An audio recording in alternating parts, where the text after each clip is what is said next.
What was the incident at your school? First day of 9th grade. Our assistant principal would do the announcement/birthday. This girl that worked in the office thought it would be hilarious to add Mike Hunt's birthday to the list. Happy birthday to Mike Hunt. Hope you have a great birthday. Absolutely hilarious edit. Adding another. Dunno how I forgot about this. So during Spirit Week each of the classes, freshmen/juniors/seniors, would come in at night and decorate the courtyard. Each class was supposed to come up with different themes, and freshmen juniors did a really good job. However, my class was a senior class and also known for starting trouble. So my friends and I show up a little later than some of the others as we are arriving as others are leaving. I can't remember what we were going to do, but when we got to the courtyard we just saw a huge mess. The others who had been there before had stacked all the picnic tables on top of each other, so they reached the second floor of the building. There was trash from the trash bins behind the cafeteria just strewn all over the courtyard. Other kids were just kicking things and screaming, "Let's fuck this school up, fuck this place." Was some of the dumbest, most ignorant stuff I've ever witnessed. We just kind of hung around with some of our other friends who showed up late. Fun started when we decided to leave. I hop in my girlfriend's car and we leave. We are 2 blocks away from the school when she honks at some people we know who are hanging in the parking lot. Lo and behold, who other than a cop is driving by us at that exact moment. He pulls her over and asks what we had been doing. So we tell him we are headed home from the football game. He doesn't believe us. Makes us drive back to the school where other police are waiting. Apparently someone had called the police. So we get questioned in the parking lot for the next hour and made to feel bad about the situation by the cops, despite telling them we didn't do that stuff. They kept saying, "Oh, we will see what you did. There are cameras." Of course, the next day we go see the principal, who immediately saw who we were and was like, "Yeah, go back to class, y'all didn't do this." Funniest part was when I got back home the night of, I woke my mom up and was like, "Yeah, so I didn't get arrested, but you might get a phone call or something. Just a heads up." Nightmare. The actual event, I learned, occurred before I was a student, but the legacy of it lived on in student rumors. I was fortunate enough to have a teacher that was on the staff when the actual event occurred and clued us in. I'm assuming he told us the truth. Essentially the rumor was that a teacher was stealing people's lunches, going into lockers, and taking food that wasn't theirs. Like a weird lunch goblin, stealing lunches while the students were in class. It was often pointed to as blame when someone lost something, that maybe that creep teacher was poking through their belongings. The real story that occurred was teachers were missing parts of their lunches, as in, teachers were finding just a slice of bread missing from their sandwich, a single bite taken out, and things rewrapped so they look normal, snacks half eaten and placed back in their lunch bag. The teachers at the time thought maybe a student was playing a weird prank, since it was just pieces of lunch missing, but fingers were pointed all over as this went on for months. One day the culprit was caught, and one of the teachers found another teacher eating some of her lunch from the fridge. Reasonably upset as it had been happening for a while, and wondering why the hell she was eating her lunch, she had a sandwich thrown in her face, and was tackled by the stealing teacher. Cops were called, and apparently the thief was put on medical leave, then let go once she started undergoing professional treatment. Apparently she had some major issues that weren't being dealt with, and that somehow manifested in her scavenging for food from her coworkers. The day it happened was apparently chaotic as they had to forcibly escort a teacher from the school and get medical assistance for the one that was tackled, and many students bore witness to some of the happenings, which is what opened it to being a lasting story in the school. When I was in 8th grade, I believe, it was all the rage for the kids to play what was called the strangle game, where someone would hyperventilate and someone else would block the blood flow up to the brain by strangling them. Not the front of the throat/windpipe, but the sides, where your arteries are, and the goal was for the strangled to faint. I had never fainted before, and I was curious to find out what it was like, so a classmate helped out by blocking my blood flow, and thus I fainted. What we didn't anticipate, stupidly enough, was that this might be misconstrued as him trying to kill me, since I was held up by him against some lockers in the corridor. Of course, a teacher happens to walk by right as I pass out and starts making a huge scene point. So I came to. What I was told was a few seconds later. Felt like I'd slept through a whole night. To said teacher and a few students asking how I was. I was fine. It was all good fun. The teacher did not share my perception. We were called to the principal's office and we were forced to call our parents and explain what we had done. The next day, the entire school was summoned to the assembly hall and received a long talk from the principal, warning this kind of behavior and the damage it might cause. My mother still reminds me of this occasionally, saying it was one of the worst things to ever happen around one of her 5 kids, and that my later rebel phase might have been caused by brain damage after this incident. I still remember the game fondly, but not the aftermath. Obviously 9/10ths would do it again. Lol. This reminds me of something in middle school. We had this like super fresh off the boat Chinese student. His English wasn't that great, but he seemed like a decent guy. He was in my math class. Anyways, for reasons I don't know, the class clown, M, decides to duck with him one day. Oh, important thing. We usually would wait in a courtyard for the doors to open before school. But anyways, on this day the clown guy had brought a box of Krispy Kreme donuts. M told the S he could have a donut if he yelled out loud he liked the KKK. M said KKK was for Krispy Kreme night, and so S actually did it. He just yelled out I love the KKK in front of like half the school. Bell rings. Door opens. Didn't work out that well for S. 425 black kids surrounded him and didn't allow him to enter school while giving him their opinions. Their physical opinions anyways. This was still actually in school grounds. Like right in front of the school. S was roughed up. Took a few punches, but wasn't super harmed otherwise. Administrators broke it up when they realized what was happening. M on the other hand, well, S got a few of his Chinese buddies to give them their opinion. After school, off of school grounds, M came to school Monday morning with a black eye and one arm in a sling. Oh, I should point out M usually rode his bike to school. Not really sure where S lived. I went to an all-guys boarding school, so many incidents. This sophomore got dish, which is like, if you skip class you have to sit in the bottom of the dining hall for a couple hours at night in a suit. And then he skipped that, and the dean yelled at him. So I was his prefect, and I was doing work at like 3 AM in the day room. This kid walks into the kitchen adjacent to the day room, puts something in the microwave and walks away. 20 minutes later I'm sitting there and swearing to God it smells like smoke. So I look in the kitchen and the entire microwave/cabinets are on fire. This faker put 8 packets of popcorn in the microwave, set it to a longest time, and went to bed. Same kid tried to pee under my door at 2 AM because I was being a dick to him. I called the dorm master that night and was like, look outside your door. He's like, this better be good, it's faking 2 AM. I hang up the phone. He opens his door way down the hallway and sees the kid laying down on the ground jamming his dick under my door. Very funny. Someone in my dorm took a sheet in the shower and the school started an investigation which consisted of a physics professor holding an envelope which he claimed had the name with DNA evidence of the person who pooped, hoping someone would admit. Until I literally asked him as our whole dorm was lined up. So you got all of our DNA, sequenced it, and the poop as well. Never found the pooper. We, like 30 people, were throwing snowballs at this Asian kid's window. He gets fed up and comes running out of the dorm with 2 tennis rackets, waving them around like nunchucks, blocking all the snowballs. He gets absolutely pasted in the face by my Serbian buddy and faking whips a tennis racket at his head, cracking his lip. I have so many more. If you'd like me to share. Thought I'd share this as well. I don't know if you've ever seen this video, but it happened several years before I went to school there in my exact room. Everyone will tell you it's fake, but the school nurse confirmed it is 100% real. Didn't technically happen to my school, but besides the point. I was in 8th grade at the time and I went to my sister's high school football game to see her perform. She was a cheerleader.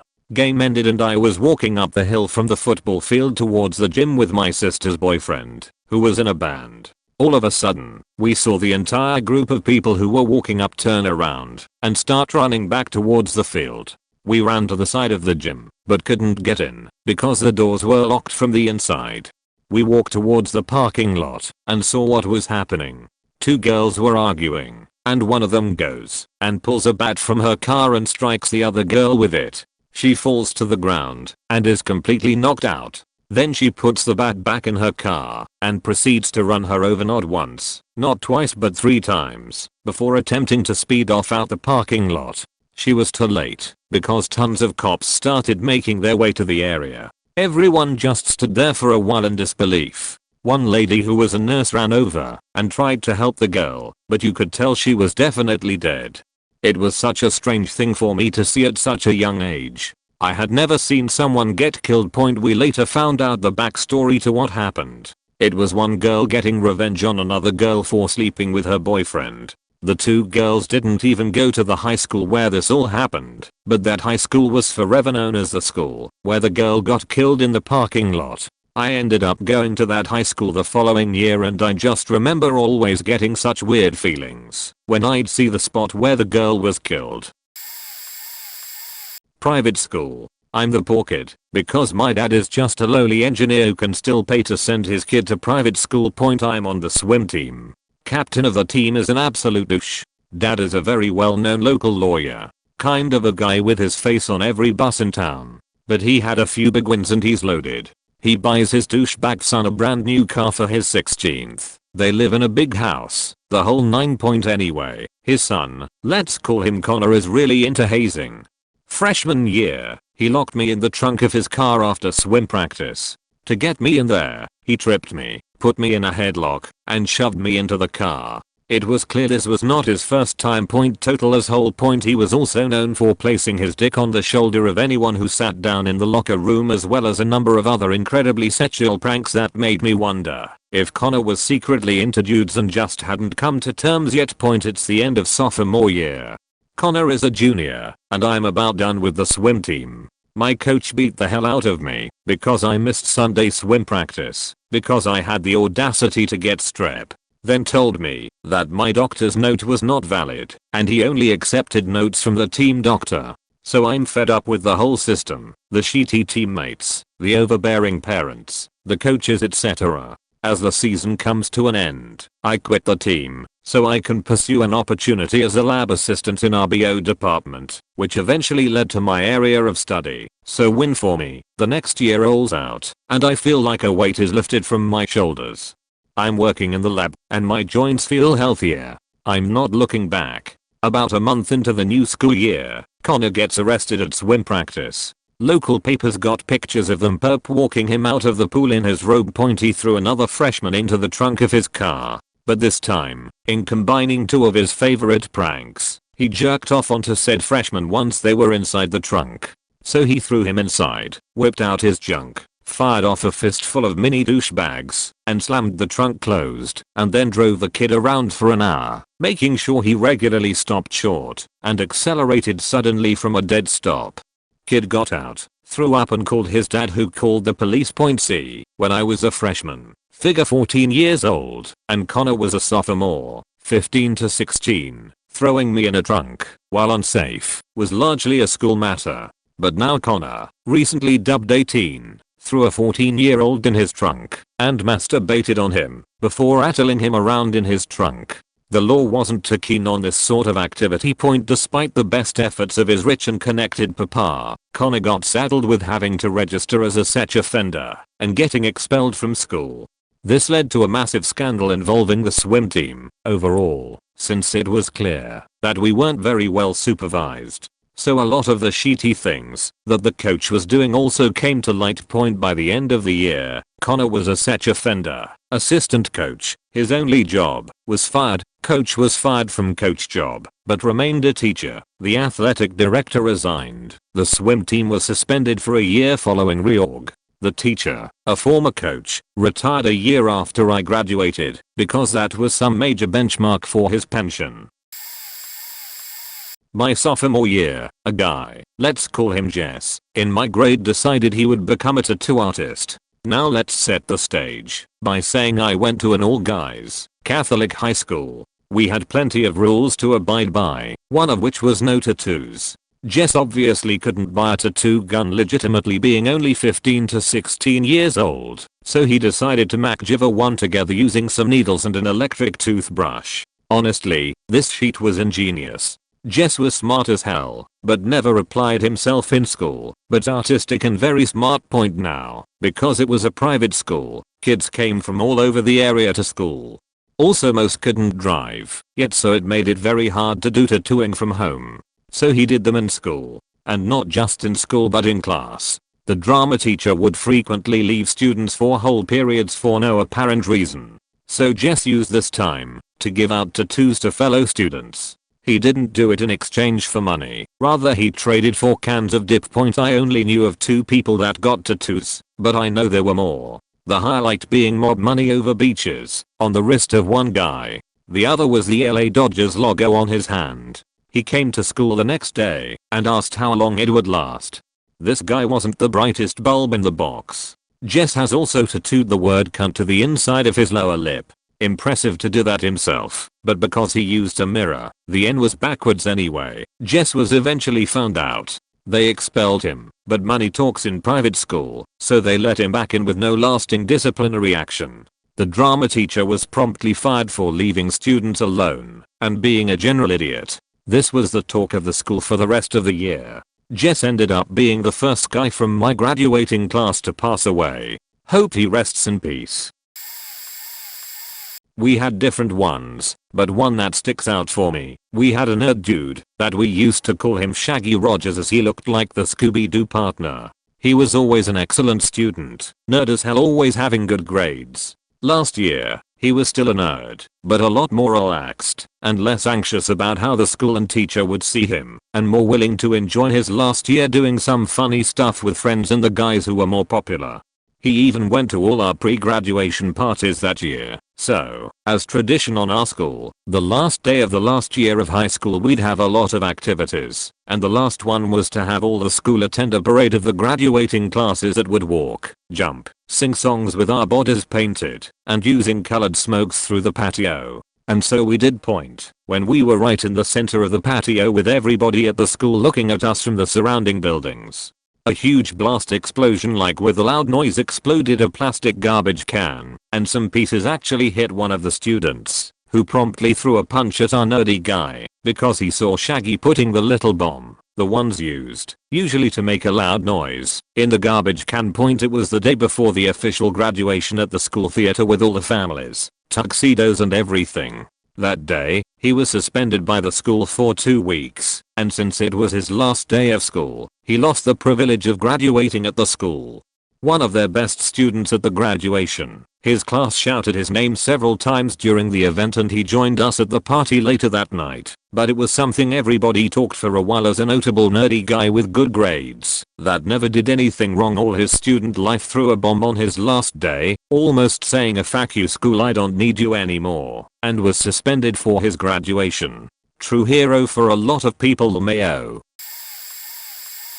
During my last 2 years in HS, our school built a huge new auditorium. It wasn't your average auditorium. It was high-class Royal Theatre, 3 levels of seating, and side balconies. Auditorium point, because it was so new, expensive and amazing. The school didn't use it often when it was first built other than for big assemblies and special events. But your average drama class, nope, is still in a small classroom. The students knew this, and therefore the upper right balcony became a secluded hookup spot. This balcony was chosen because it was the furthest away from the main entrance of the building. Well, one day during our drama class, our teacher informed us we would be using the auditorium for class rather than our regular classroom. Well, a group of about 20 kids walked in on the stage from behind, and by no means were we a quiet group. As we stood there looking from the stage into the seating of the theater, you realized it was big, it was empty, it was dark, and it was quiet. Until that is, when you start to hear the moaning and grunting and sexual noises that hormone-induced teenage coitus creates. Well, the room went silent until my teacher shouted out, "What's going on up there?" The laughter filled the room as these 2 kids got up, buck naked, scrambling to get clothes on and run out as our teacher was racing to get up to that balcony and catch the perpetrators to yell, "Dr. Big new fancy auditorium used as local sex spot due to secluded balcony." Entire class of kids caught 2 teens going at it with lots of noise.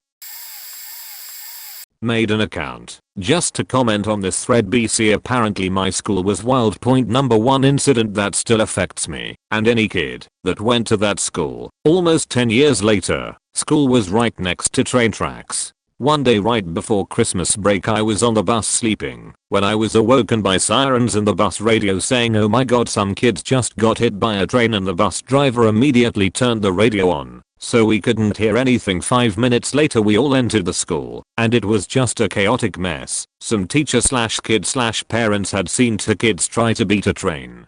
I went to my class and was actually in the same class as the girl's sister. We didn't know names at the time, but she was supposed to be walking with her sister and friend that morning, but decided it was too cold and took the bus. She literally had to sit and wait for the principal to get her and tell her the inevitable. The girl survived, but lost a leg and was in a coma for a really long time. The boy died on the scene. Lots of things about that day have come out, like the train that was involved was supposed to be passing through our town at 5 AM but was delayed. They stopped to get coffee before, and he spilled some on his shoes, so they were arriving to the tracks later than usual. The craziest thing was the boy was in the class above me, and it was the 3rd death of his class in 3 years. Health-related issues took a girl in 7th grade and another girl in 8th. By the time they graduated, they had 5 classmates that had passed away. Girl suicide their junior year, a girl suicide the day before this class started their senior year. Both of these girls were dating the same guy at the time of their deaths. One time in middle school we went into lockdown and the teacher I had was a really cool funny guy. He thought it was a practice drill, so he was joking with us and playing with a flashlight, etc. until he saw someone walk past the door he didn't recognize. He went silent and it really scared us. He immediately got onto his computer and looked at the news, and basically our computer teacher was outside threatening to shoot up the school because he was caught emailing a student inappropriate stuff. We were on lockdown for the rest of the day. Point in high school, we had powder puff games where the junior and senior girls play flag football to raise money for prom.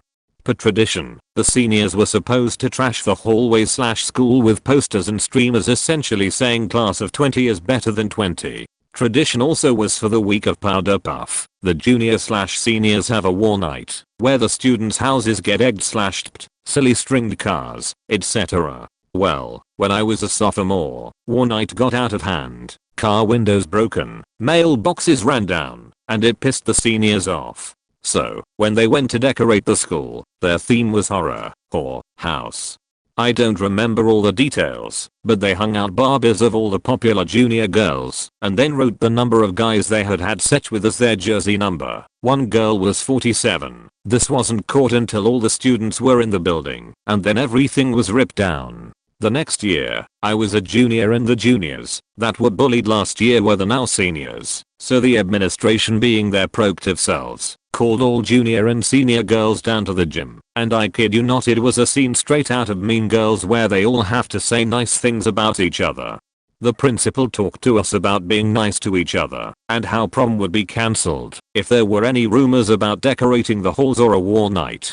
Powder puff was lame that year. One time in middle school, 2 girls got into a fight and an autistic student's aide, cute old guy just trying to give back to his community, could have retired years ago, tried to break it up. He ended up getting punched in the face, bloodied his nose, and I kid you not, the guy threw his arms up and walked out the door and I never saw him again. One girl left in an ambulance and the other left in a cop car.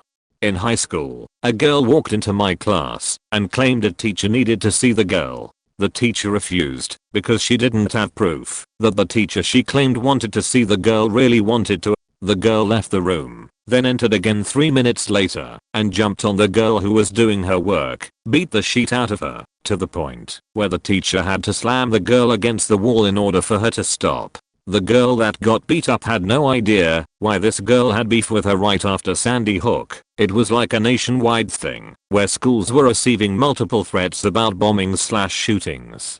We had had several for the week, but a lot of them mentioned that Friday. It was the doomsday December 21st, 2012, where everyone was convinced the world was ending. Something about a Roman calendar or something. I don't know exact details.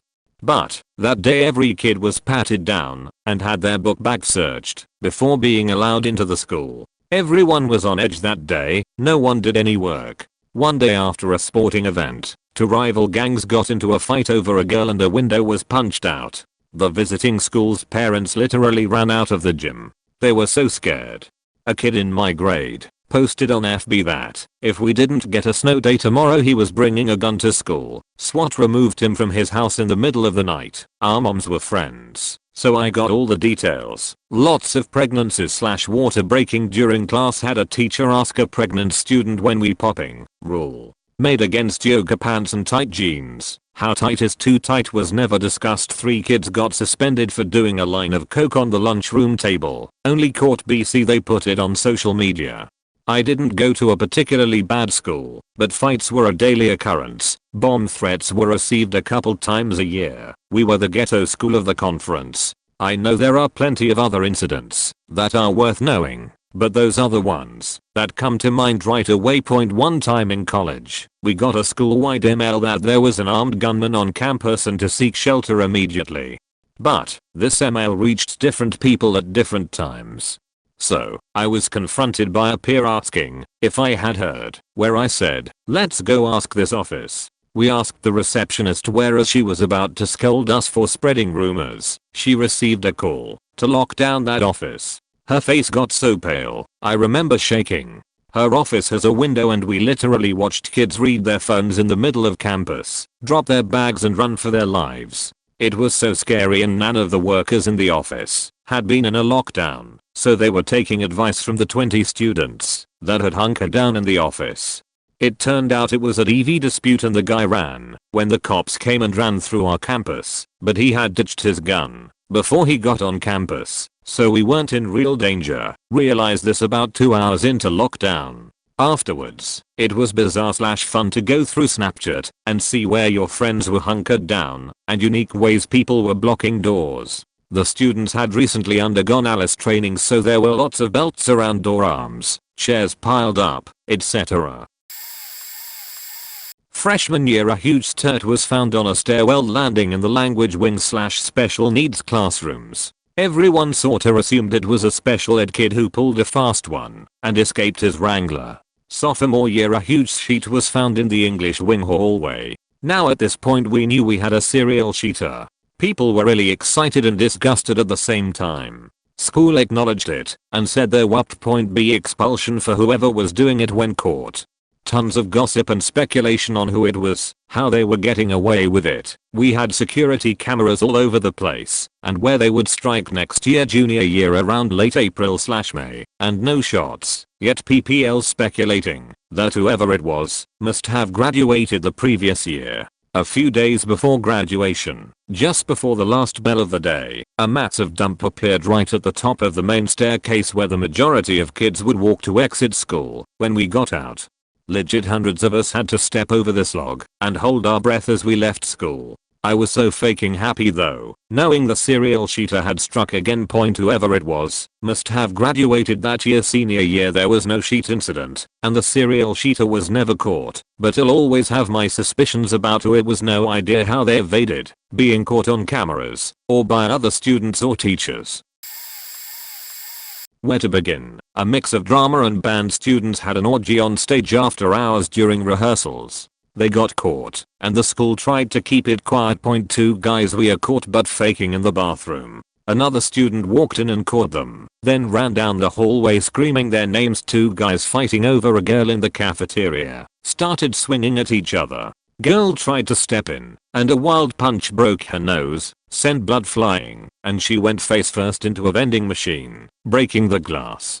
Teacher was dismissed for grabbing a kid by his shirt and physically lifting him against the wall. The shop teacher has a flashback in the middle of class after a student put an acid tab in his coffee. Drama between 2 teachers trying to date the same student teacher who was part-time. Very nice woman, complete babe. The guy who left the school that summer. Teacher who was caught having an affair with a student in the 80s and was still teaching was constantly made fun of by students until he threw a fit in the middle of class and was put on vacation for 2 weeks.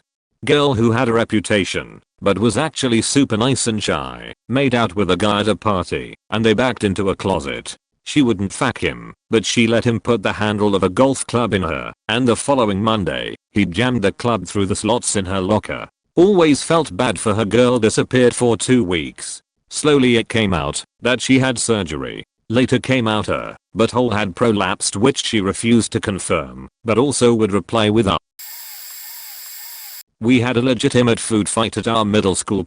I was a little shit back in the days and my lunch table had a habit of throwing baby carrots at people. We never got punished, so we started to get bolder. We would hurl a hand way into the air behind us in a shotgun approach. I guess we finally hit the wrong table, and one of the guys got up, picked up his tray, and just flung it directly into one of my friend's faces. We were blown away and just froze in amazement at the balls on this guy.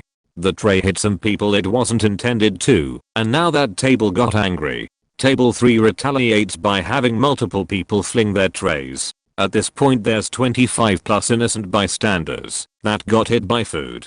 Everything paused for a few seconds, as if everyone was absorbing what just happened. Then it was something like out of a movie. Everybody just went into a frenzy and just started chucking everything in arm's reach. And I mean everybody. Jocks, nerds, goths, band geeks, everybody. It seemed to go on for eternity, but the teachers managed to calm everyone down in about 10 minutes. It looked like a tornado had passed through. Our lunchroom had a 40-foot ceiling and there were BBQ sauce packets stuck on the ceiling. They made everyone in the lunchroom stay behind and clean everything up. Missed like 2 classes and it still wasn't really clean. Since there were so many participants, they couldn't suspend a quarter of the school. They ended up just suspending the instigators, which was ultimately the original 3 tables. Never experienced brainless mob activity like that to this day. There were 3 that stick out. 1. Our drama teacher got busted having sex with one of the girls in my grade, 11th grade at the time. His wife was pregnant, and the news media were there when he got arrested at his house and dragged out in handcuffs. There was lots of speculation flying around about who the girl was, but I actually knew, and when I asked her about it, she didn't seem at all disturbed that not only has this adult been using her, but that their relationship destroyed his wife too. 2 students in the band got caught having sex in the attic area of the band room. These were 2 rather large humans, so there was a lot of talk about how they could even have sex. Funnily enough, neither the boy or girl got more than detention and both became legends. I believe they got married after high school. 3. Where I live there are 2 high schools in different sections of the city, but during summer school they alternate between campuses.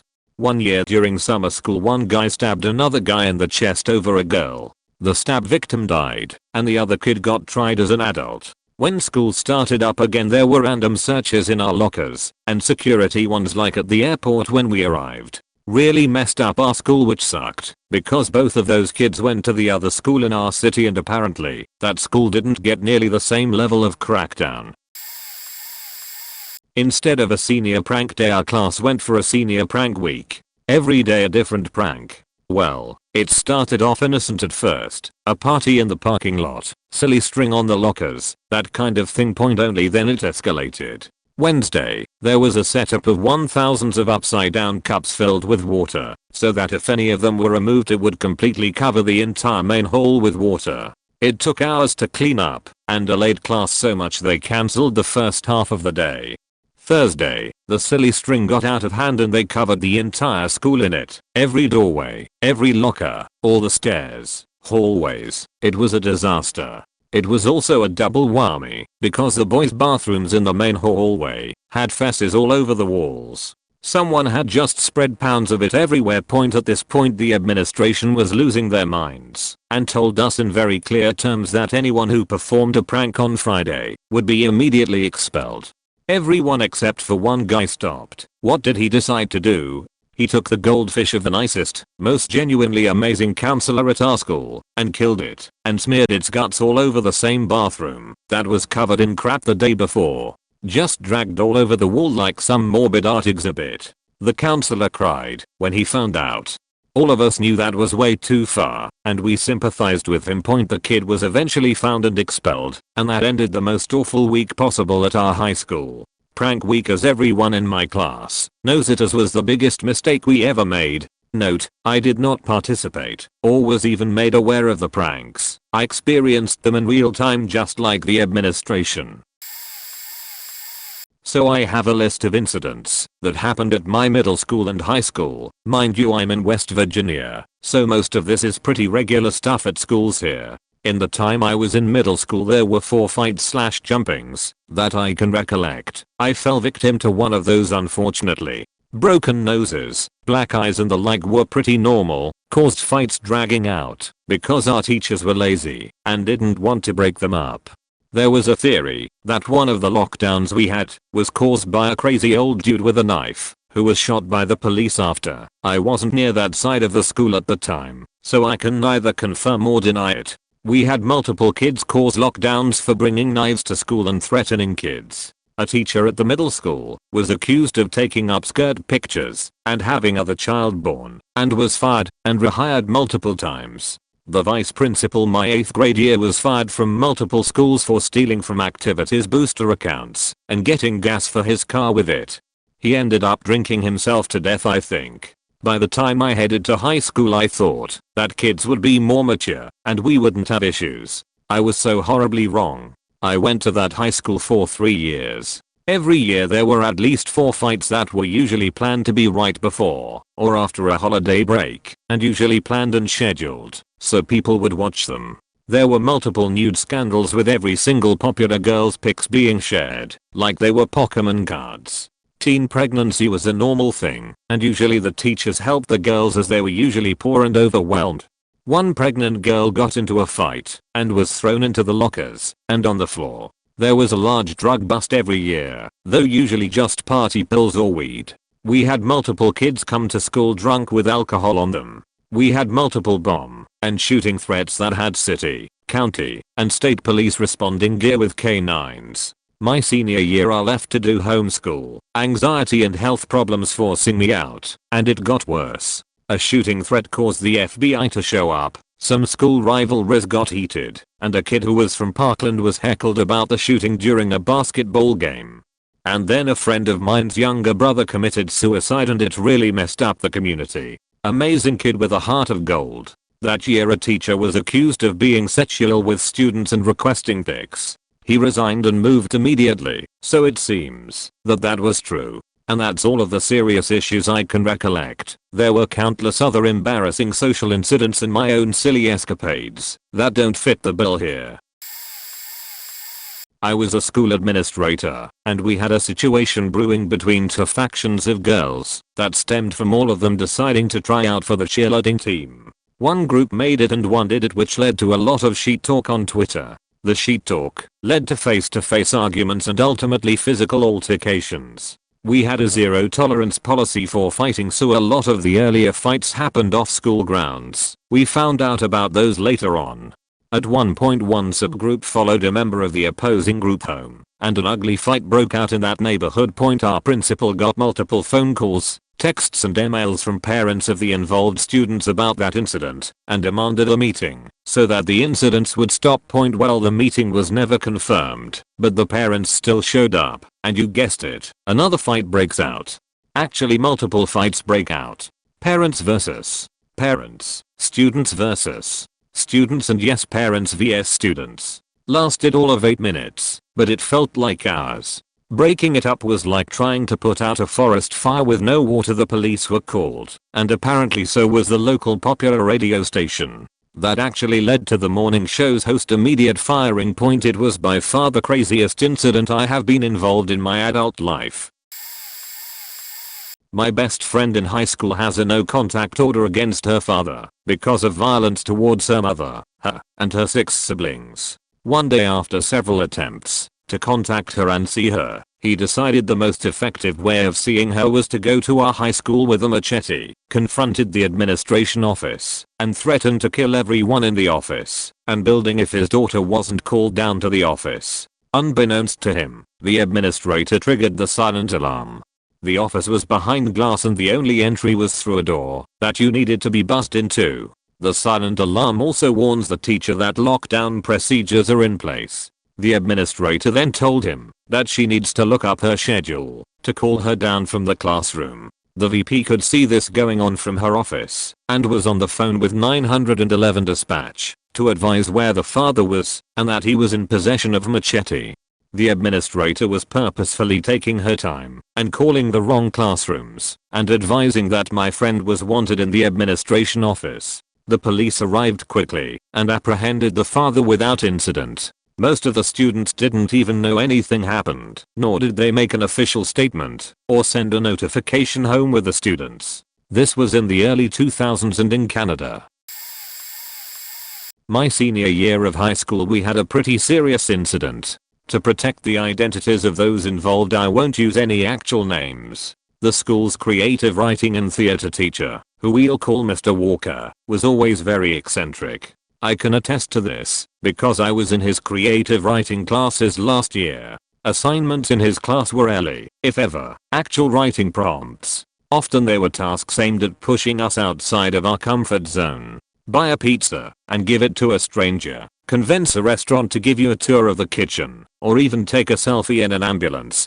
These absurd assignments ended up bringing the students in his classes closer together, and we all had a lot of respect and admiration for him. It felt like there was a method to his madness and that all of these assignments were making us better writers somehow, and he was the mad genius helping all of us reach our potential. That's why it came as a massive shock one day when we learned he had taken his own life. My mom was also a teacher there, so she learned before most students and had me stay home from school that day. From her I learned that it had been figured out he had been sleeping with a male student. He was always openly gay and his adopted son actually went to the school with us. And also that the night before he made a very long Facebook post about how it would have been his dad's birthday, talking about how his dad had never approved of his lifestyle. A lot of students weren't prepared for the loss of a teacher they admired so much, along with the knowledge that that very same teacher had been sleeping with a minor all along. A lot of the friendships that had started between students in his class sort of faded after that, and some people that had been starting to show a lot more confidence and growth seemed to regress. My school isn't great by far, but it's not absolutely terrible in terms of wild stories. But last year, I think that was the craziest thing that happened in all my years in the school. I'm now a senior. Some kids from my school, were hanging out in a place near a really bad school. Something happened, and the kids from my school stole some weed from the kids at L. A huge fight breaks out between L and M kids, and 3 kids from my school got stabbed, though all of them survived. The principal announced that they were alright the next day, and my friend who is on top of everything that happens and every piece of drama showed me a video of the fight from Snapchat, and you can actually see as one of the L kids hits one of the M kids in the back in a weird way, and the M kid just fell off the L kid he was punching point. But that's not all. The next day, the L kids threatened the M kids that they would come into our school with weapons, and we had cops around our building all day. And apparently after my school day ended, there was a lockdown because the L kids were about to come to my school but ran away when they saw the police cars. Last year was extremely violent for some reason. There was even a thing where the black kids were like their own gang and the enemy gang were the Uzbeks and Russians. Thankfully I didn't experience any of the drama from it, but I was extra cautious walking home from school because I've heard of a few kids getting jumped by groups of the opposite gang. But besides that, I think my school is more or less normal. Everyone just kind of hates it and can't wait to graduate. I went to a Catholic middle school. The boys and girls were separated for gym because we changed into our gym uniforms before class and then back into our regular uniforms afterwards. I guess most schools have figured out this is a massive waste of time. So typically, we would alternate gym and art on our schedules, meaning the boys had the changing room after the girls were done. One day, us girls found an abandoned white sports bra in the changing room. Someone took a permanent marker, wrote one of the boys' last names on it, and hung it from the ceiling for all the boys to see when they walked in. I was pretty quiet and unsure of myself in middle school, so I didn't really participate in this other than laugh along. When the boys went into the change room, they were all cracking up really loudly, and the gym teacher caught wind of our prank. All the teachers and nuns freaked out, as they tend to do. We all got hauled out of art class and we were told to individually write down what happened, naming names. In the end, literally every single girl who was present in the gym that day got detention, whether they were involved or not. The reasoning was that even the bystanders who had not actively participated should have told an adult to spare the boy the embarrassment. Once they decided to actually suspend the girl who wrote the boy's name, the boy himself went to the principal to say that it really wasn't a big deal. He actually thought it was funny and to please stop punishing everyone. Suspension stood. My mom was pretty pissed I had detention and didn't really do anything. Then the boys had their own incident. From our 8th grade ski trip, one of the boys called the science teacher and said some pretty gross stuff to her. I don't remember exactly what was said, but it was probably stemming from the fact that one day while in class, she started to type a URL into the browser, which was being projected up onto the board. She started typing P, and a bunch of previously visited porn sites popped up as options. Woo. They all got suspended too. My school really hated my class. We actually graduated on the 6th of June 2006, which was pretty hilarious to us. The infamous train. It started out as a rumor that an ex-cheerleader kicked off the team for alcohol-related issues, faked a group of football players one night. It was later confirmed when she went around school telling the girlfriends of said players that she banged them. This spread like wildfire and the administration had no idea how to handle it. She was suspended for a week or so for causing fights and being disruptive to the students. While she was gone, it started to die down. She came back, but to everyone's disappointment, nothing really happened. We think the administration threatens expulsion if anything did. She was a senior about to graduate, so she didn't make a scene. Then, our student council hosted a guys beauty pageant themed charity event. One of the contestants was one of the passengers on the train. He was warned prior to it that any mention of the event would have consequences. When it was his time to come up, the announcer, a girl from the student council, said his name, listed the sports he played, what he liked to do, and then said, "You all know him from the famous train." There was a huge uproar of laughter from the students. The music was immediately cut, and he was taken off stage by a teacher. Apparently, he was able to convince the staff that he had no hand in what the girl said. They had not warned the girl to not mention it, only him, so he, somehow, talked his way back on stage. He was set to do a skills challenge for his talent portion with music playing in the background. He juggled a soccer ball, caught a one-handed pass from his QB, and dribbles 2 basketballs at once. His finales was to make a fancy dribbles with one of the basketballs and then drain a basket from across the stage. Well, the music starts building as he's drooling, and it starts getting faster and faster, building to a climax. Once the music reaches its height, he pulls up and launches a shot. The music cuts out for a second, and as soon as the ball goes in, a deafening "choo-choo-choo" rings through the auditorium. It was incredible. The majority of students stood and cheered while he was dragged from the stage. I believe he was suspended for a week, but this was a week before graduation, and he was already accepted into a university, so it was more like a vacation for him. Student starts leading up an anti-bullying campaign following a girl's suicide. Extra sad because the girl was 14 and had just had a baby, and rumor was that she had been raped. But nobody could pinpoint who the bullying was coming from, because the hateful messages came from an account on Facebook that had been deleted. Fast forward to anti-bullying rally arranged by said student. Apparently, some superhero kids took it upon themselves to discover who sent those messages. And somehow, they figured out it was the student leading the rally. Instead of going to authorities, they exposed the ex-wipe as the bully responsible for the girl's suicide at his own anti-bullying rally by putting up the messages he sent to the girl on the big projector, meant to show bullying statistics. He told her she should have had an abortion, that she was a slut, and all kinds of terrible things. She told him she had been raped, and he said she deserved it, and she should kill herself for her baby's sake. That was all sent the night she hung herself. Guy wasn't at school the next day, and the next time anyone saw him, it was in the form of a mugshot. I don't think he served any real time for it, but nobody ever forgave him for driving her to it, and they never let him forget what he did. He finally moved away, and ended up having a stroke at 25 and died. Very few people were sad. late to the party, but where to start? One new teacher, fairly attractive English teacher, just got her master's, recently engaged, basically had her life starting to fall into place, got invited to a junior/senior party by the popular football guys, who proceeded to get drunk with her and run a train on her. She got pregnant from the party, her fiancé left her, and she was quickly replaced mid-year. There were two weird, pasty twins, like the McPoyle brothers, if Naruto ran everywhere.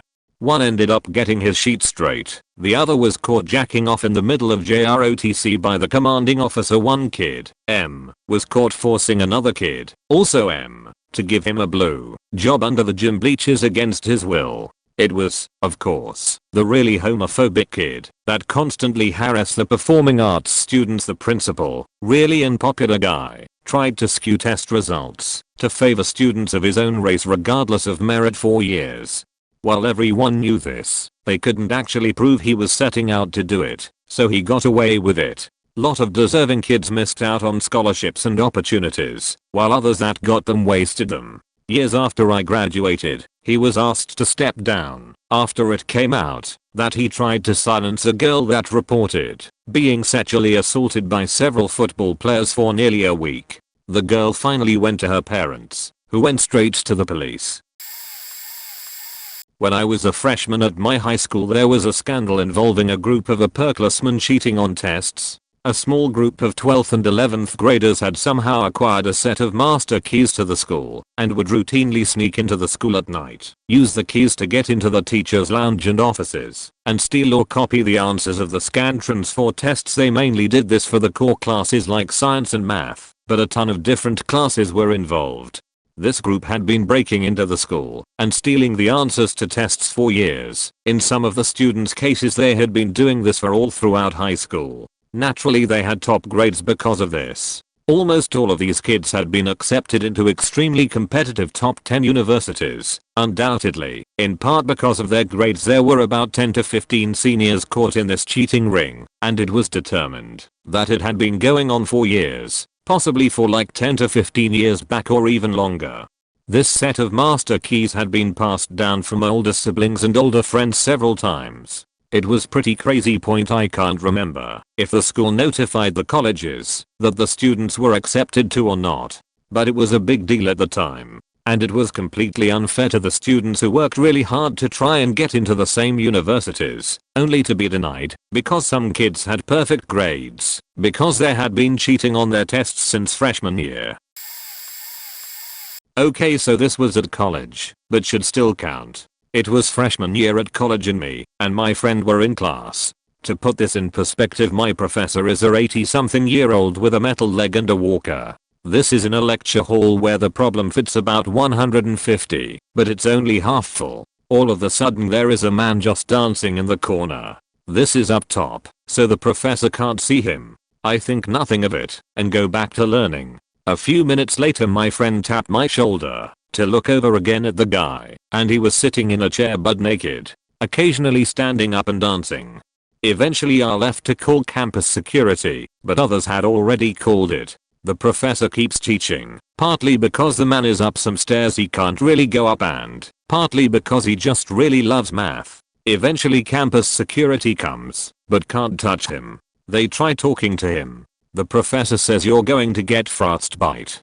Eventually campus security convinces the guy to put on sweet pants. Then he yells out, "I am Lucifer." He soon after bolts out of the room and the professor continues on with the lecture. The police came and tackled him. I didn't see this, and the next class someone from the school came and talked to us for half the lecture and told us to go to counseling if we needed to. To this day I don't know what he was on. We think maybe like bath salts, but I don't know.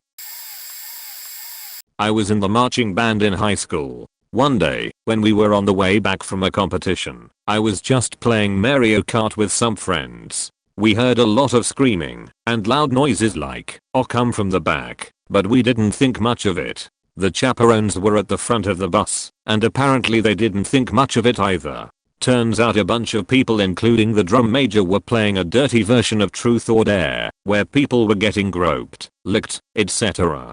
They got like 1/3 of the band suspended, and the administration cancelled the Disney World trip we were going to have at the end of the semester. When the parents found out the trip was cancelled, there was a shouting match between the parents of the innocent kids, the band director, and the parents of the kids who partook in the game at a meeting. The entire school found out about it, and we were the laughingstock of the school for the rest of the year. The band director retired at the end of the year. We also got the football coach pissed at us because some idiot in the band decided to jump and hang from the field goal, which ended up tilting it at a noticeable angle. Luckily, it didn't affect the outcome of anything, but it could been really bad. Needless to say, we weren't well liked. I've posted this before, adding some others that I remember. There were a few point when I was a sophomore or junior, a few seniors in my HS killed a deer, put its body in a hockey bag, and dumped it in a stairwell for their senior prank. Imagine the horror as a bunch of kids opened the doors to a stairwell and saw blood dripping down the stairs with a pool of it at the bottom. Straight out of a horror movie. I doubt there are pictures of it anymore, but if I find one, I'll post it. Our school organized a walkout for a teacher they were threatening to fire. She had students in her class that were the worst of the worst in our school. There was no making them behave, but the school saw it as the teacher not doing her job. They ignored the fact that the kids in her class who flashed their heroin and syringes in class were the problem. We were on the news for this. We had a week-long event of bomb threats at our school. They would have probably kept happening if administration didn't threaten to add days we missed on the school year. Had an incident where a student beat the choir teacher with a chair. Students treated going to rehab multiple times as if it was a rite of passage to be accepted. No joke, it was like they bragged about being a drug addict at 16 to 17. Bathrooms didn't have doors on their stalls. This was to prevent students from smoking in the bathroom. It didn't work. Girl wanted to have sex with a guy at school. Guy didn't have condoms on him. Guy took the saran wrap, cling wrap, from some part of his lunch and used it as a condom. This is copy pasted from another thread, but it's relevant to the topic. I was the center of the story and almost got expelled for it. I got teased and tormented a lot in junior high by students and faculty alike. Well, to vent and release stress, I'd write random fanfics in this giant notebook I had. Well, one day I got called into the guidance counselor's office and he asked if everything was okay. I said, I guess. Why am I being called in here? He replied, well, some students and teachers have been voicing their concerns about you, saying you write in a notebook a lot when you get upset. Is this true? I told him yes, this is true. I write stories in the notebook to vent my frustrations and release stress. He looked at me and told me, well, everyone has been saying that you're writing a hit list. I need to see the notebook. I told him to go fuck himself and walked out of his office, and I went back to class. After that particular class got out, I tried to go to my locker, and on the way I was confronted by our security officer asking to see my book bag. I asked why several times and he refused to tell me why, so I told him no, and what's in my book bag isn't any of his faking business. When I finally reached my locker, I saw the principal opening my locker and he asked where is the notebook. I told him I'm not giving him the notebook. He said okay, then we can wait for the police to arrive in my office. I told him that was fine. I asked to call my parents while we waited, and he said that was fine. My parents show up before the police, and when they arrive the principal tells my parents the situation and they look at me and ask if I write about things when I'm angry. I told them I do. They asked what I write about, and I told them I write fan fictions about my favorite video games, or I write scenarios for my friend and I's D&D games. They asked to see the notebook, and I said okay. I pulled the notebook out of my book bag and they flipped through it for a few minutes and asked if they could give it to the principal. I told them okay. He flipped through it and then asked, why did you refuse to give this to the guidance counselor, security, or myself? And I told him, because all I do is get made fun of and picked on at school by teachers and students alike. This was the one thing that made me feel good when the entire school was a shit show, and I didn't think anyone would believe me, even if I showed them, or they would only read the violent scenes in some of my stories and think I was a violent person, like what you're doing to me right now. My parents looked at me and then looked at the principal and then looked at me again and asked, well, what are you feeling right now? and replied violated, pissed off, sat, I don't want to be here. The principal asked me, what do you mean by you don't want to be here? I was in tears at this point and yelled, I don't want to be in this faking school anymore. I'm surrounded by people who hate me and teachers who think I'm a bad person because I don't fall in line like the rest of the students. I hate coming to school every day because I feel like shit all day because of this place. Finally the police arrived and the principal dismissed them shortly after they arrived and they left. My parents asked me if it was okay if they spoke to the principal privately.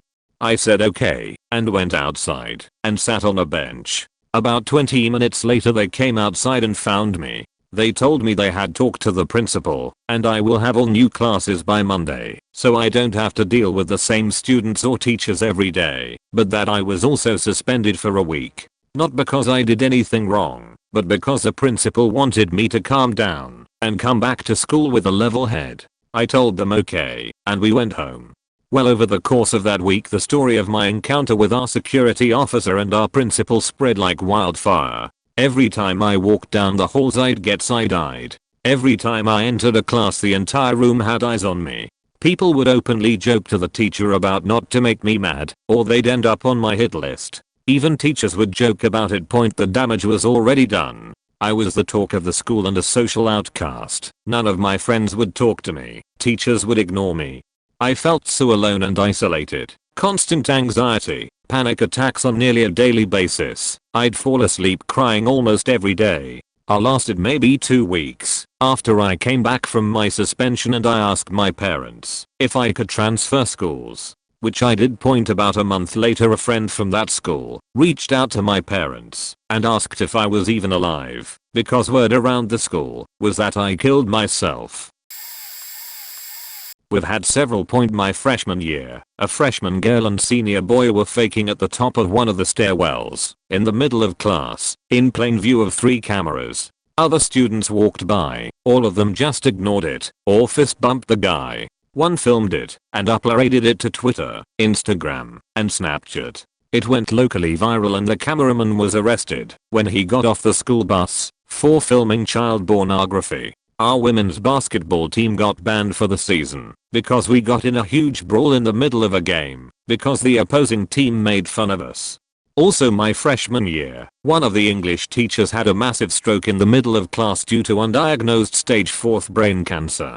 People were shook up because she was a popular teacher, but I didn't know her. There are 2 computer science teachers at my school. One is obviously, but not openly, he changes the subject when someone asks him about it, as he should, gay, since he always says partner when talking about his significant other. My mom found him on Facebook and saw his wedding photos, confirming his homosexuality. The other CS teacher everyone thought was straight, until in my sophomore year, someone found him on Grindr. The principal managed to shut down the rumor before it spread. Nothing much happened during my junior year. Over the summer before my senior year, a marching band member and overall pretty popular guy had a simultaneous stroke and seizure at work. He was dead before he hit the ground. Everyone who knew him was sad. Everyone always talks about how they miss him. I don't. I hated him. He was an asshole to me from the first time I ever even looked at him.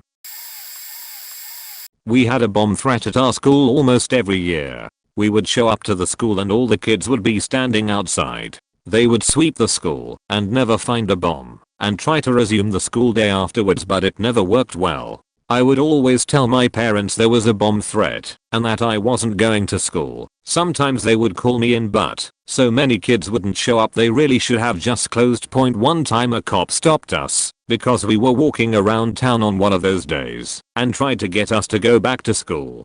We told him our parents called us out and he took all our names, our school, and stated a rule called hall sweeps because so many kids were late to class. The reason kids were late is because the school has upwards of 1,000 kids and the main stairwell is a tight squeeze. The traffic between classes was insane. We had 5 minutes to get to class and you were lucky to make it to class without running. By the way, running in the halls is also against the rules.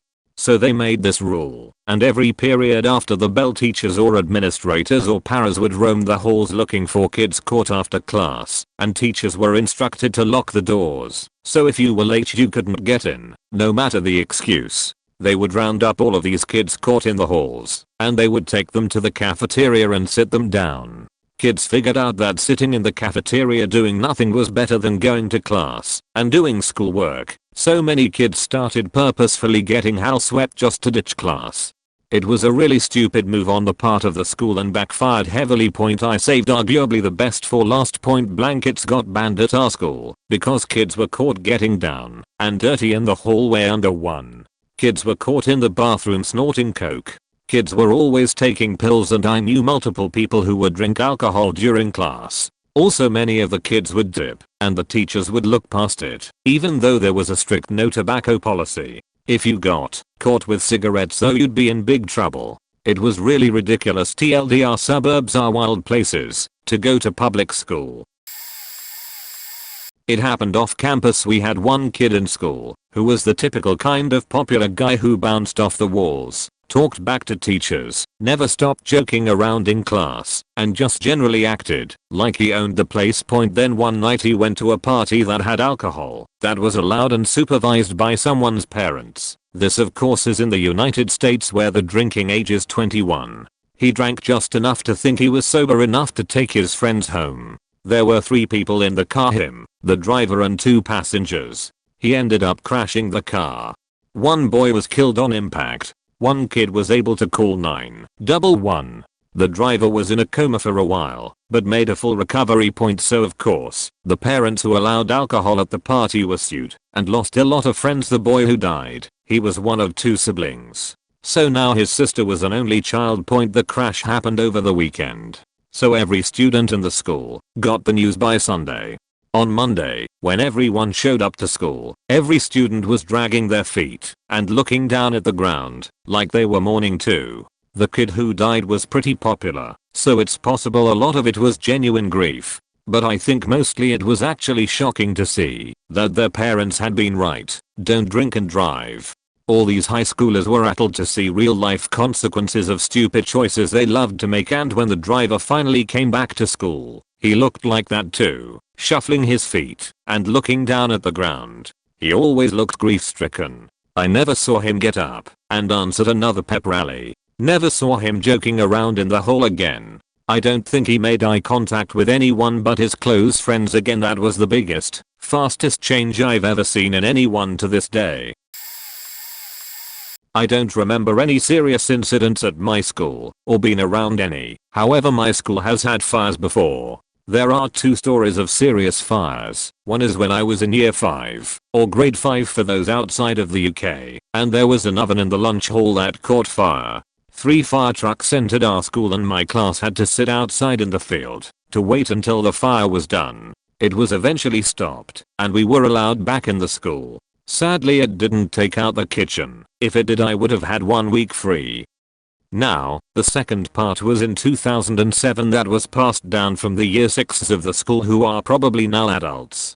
They said that half the school burnt down and the school was rebuilt. However, there is no evidence supporting this, so don't believe it 100%. That's all my school stories, or all the fires, as I don't remember any very serious incidents. Here are some mini incidents I remember though. One time in year 4, my math teacher swore at us, but he got fired. There are 2 children at our school who died. I'm not sure how, but I have heard one of them died from a crash. Not 100% true, as it's rumors, and that's it. Edit. Dang, my post is way bigger than any other I see. Edit. One more story. One kid was expelled from our school for having a BB gun, and another kid got expelled for having an old gun which he got into police trouble, as guns are illegal to own in the UK, which is where I'm from. The police arrived at the school and took him to custody. This was during year 6. He also caused us to go to the hall and get our trays, or lockers, our bags and lunch bags, to get checked for any weapons. Which one? My freshman year, the big talk was about a kid who killed himself the year before. Apparently was on the phone with his friend at the time and shot himself in the head. That friend he was on the phone with conveniently started dating that guy's ex after he killed himself. Lots of speculation that he convinced the guy to kill himself so he would date his girl. Also, my freshman year, a hockey coach got terminated for having sex with a student. That student bragged about it. Must have been sophomore year. We had a teacher fired for having booze in his desk and being constantly drunk. His name, as I recall, was Mr. Wild. Fairly fitting. My sophomore year also one of our teachers went AWOL. She was always a little strange, but especially so this year. At study hall she would come up in your face and smack your desk and get mad at you if you weren't having fun and goofing around when she and other classmates were. Seemed contradictory to the study hall. Other days she would be up in your face about talking too much. She was scared. I had this same teacher the following year for history. She was my first period. Many days she was late, so we were all sitting in the hall waiting. One day she didn't show up until the first period was over and no one could figure out where she was. A district helper, who happened to later be my father-in-law, ended up completely bullshitting that entire first period. She also made you carry a sign when you needed to go to the bathroom. That sign was made of a large unfolded cardboard box. It was about 3 foot tall by 4 feet wide and read, "I'm missing out on an important educational experience because I have to tinkle. Yeah." When I was senior class president, the senior prank I organized made it so we couldn't do pranks anymore. In retrospect, I'm amazed that no one got sued and that my father, the Bible teacher at my Christian high school, kept his job. It was a small private school, so small that all the classrooms were portable offices, little separate classrooms that included the front office, but there was a master key that worked in all of the classrooms. When my dad was out of town one week, I made a copy of his master key. On the seniors' last day, we organized a going away party for all the teachers with sandwiches, cake, and punch in the front office. Once all the teachers were in the office, chowing down and talking about their plans for the summer, we locked the front door. There were bars on the windows, so they couldn't get out that way, and drove a truck in front of the door for good measure. After that, it sort of turned into Lord of the Flies. A lot of people knew we were going to do something crazy, as it was a tradition for the seniors to prank the school on their last day. So the minute all the authority figures were locked in the Bastille, every dork in the school went running off into the woods. If there was a freshman in sight, he was getting duct taped to the flagpole in hogtied fashion, or any other way that a senior could think of to tape someone.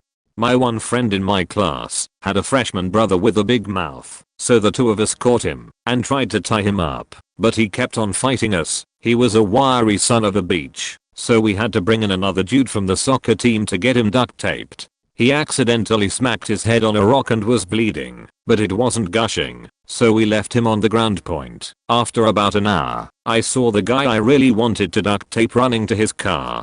He was this cocky, frat boy type of guy, and I felt that he stole a girl from me. Looking back now, I realize that I was just an awkward guy, and he was not, so I was going to get revenge. We had already duct taped all the freshmen we could find. We were freshest and only duct taped boys, so all the senior guys were kind of milling about until I yelled, "There he is," and went running after the frat boy. There must have been 6 or 7 of us. It was more of a mob, really, and we caught him in front of his car. He flailed a bit and tried to get away, but it was useless. We caught him, and I had the bright idea to duct tape him to the porch that was sort of in the middle of the lawn that was in between all of the classrooms, the town center, if you will.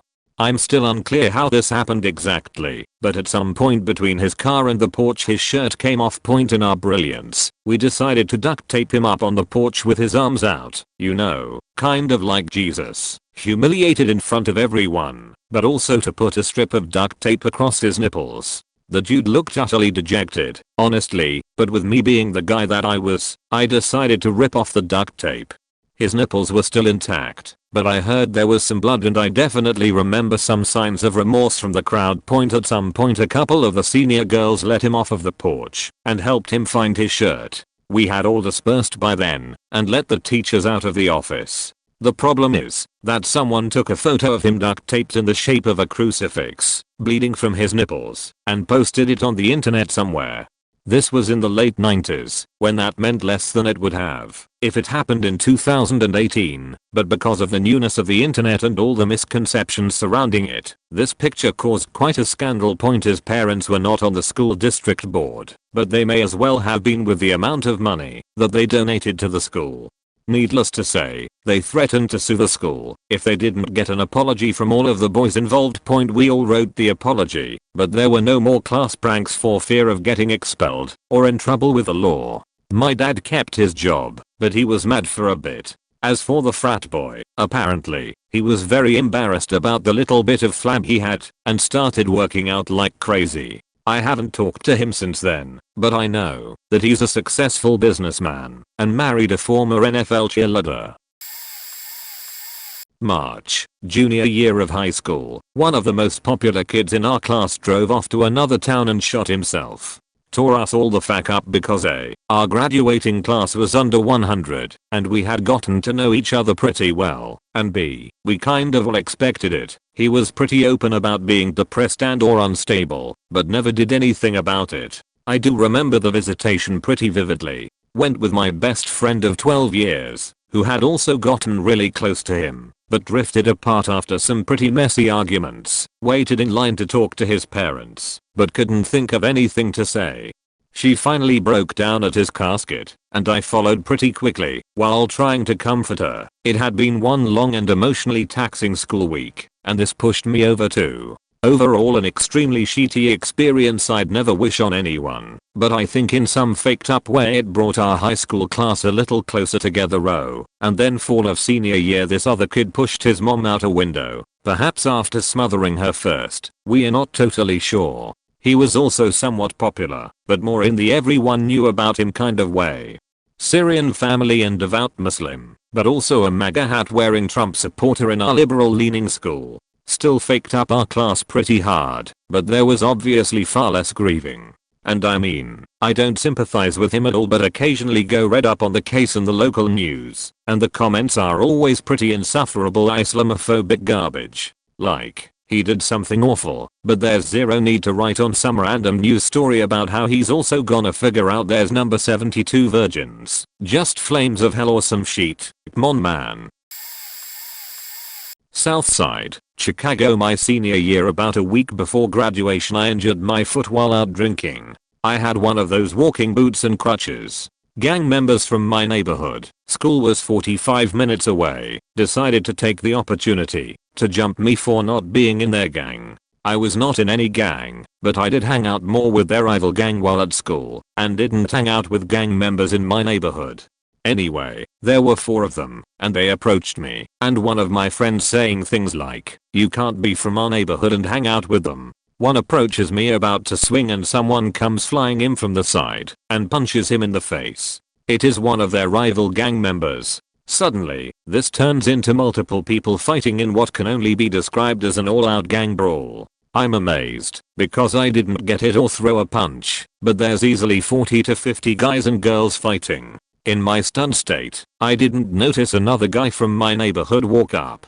He was in the neighborhood gang, but he and I were friends in elementary school. He says, "Take this," and tries to hand me a gun that he has taken out of his fanny pack. Hey, this was 88. In one of my all-time great decisions, I declined his offer and took my chances. The whole brawl probably lasted less than 10 minutes. Multiple police cars came, and one cop discharged a shotgun into the air. Yeah, it was crazy. Turns out, that was the largest fight in school history and I started it. TLDR, some guys tried to jump me. A big gang fight started, and a friend tried to give me a gun to defend myself. Edit, there. When I was in 3rd grade, several kids got shot with a pellet gun by a teenager on a hill next to the school. I don't remember it that well, but I was there in the mix and saw some kids with holes in their legs. In 6th grade, there was a girl sunbathing on the other side of the fence from the school. She had her top untied in the back, so she wouldn't get a tan line. A group of kids started throwing rocks at her, trying to get her to stand up to see her boobs. She was the daughter of a teacher and a bunch of kids got in serious trouble. In middle school, a girl's dad got caught hiding in the pit of a public toilet filming people. He was some big business executive, and when they caught him, he killed himself. https://www.highbeam.com/doc/1g1-81019667.html. Also in middle school, a girl disappeared A guy with a security car that has lights like a police officer pulled her over and kidnapped her, killed her, and cut her up.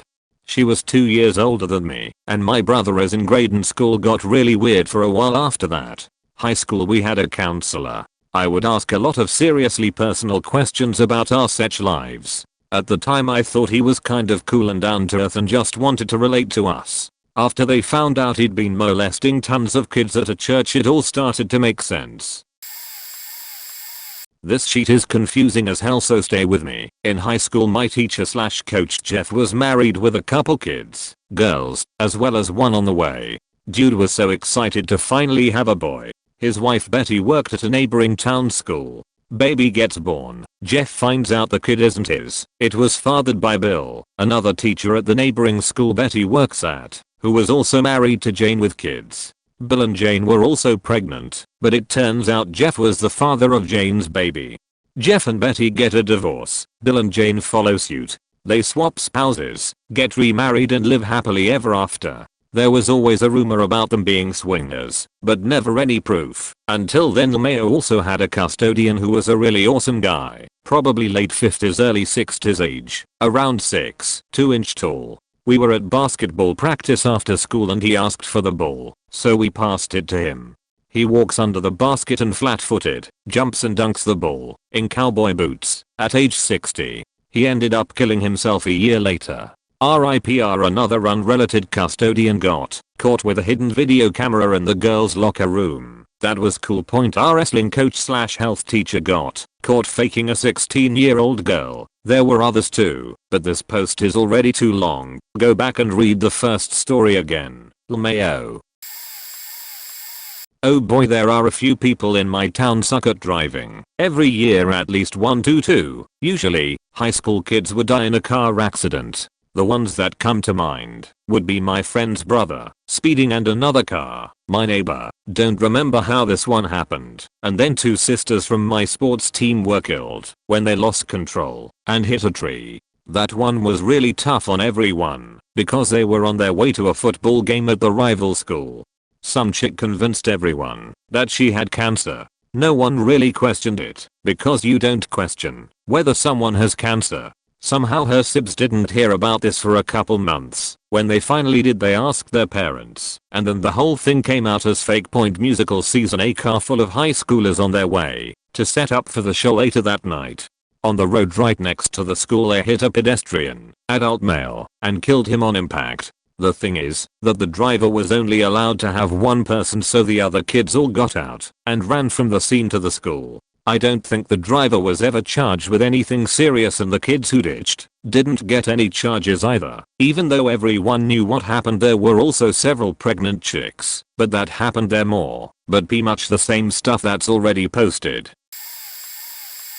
The paperclip fight, probably point in year 7, not sure what the US equivalent is. We were in science class and we were doing some sort of practical. I can't remember all of the specifics, but I remember that we needed a paperclip each. So, we all get our paper clips, and I'm standing at the back of my class with my friends when I see that one of the tallest guys in our class, Shane, is holding up a paperclip.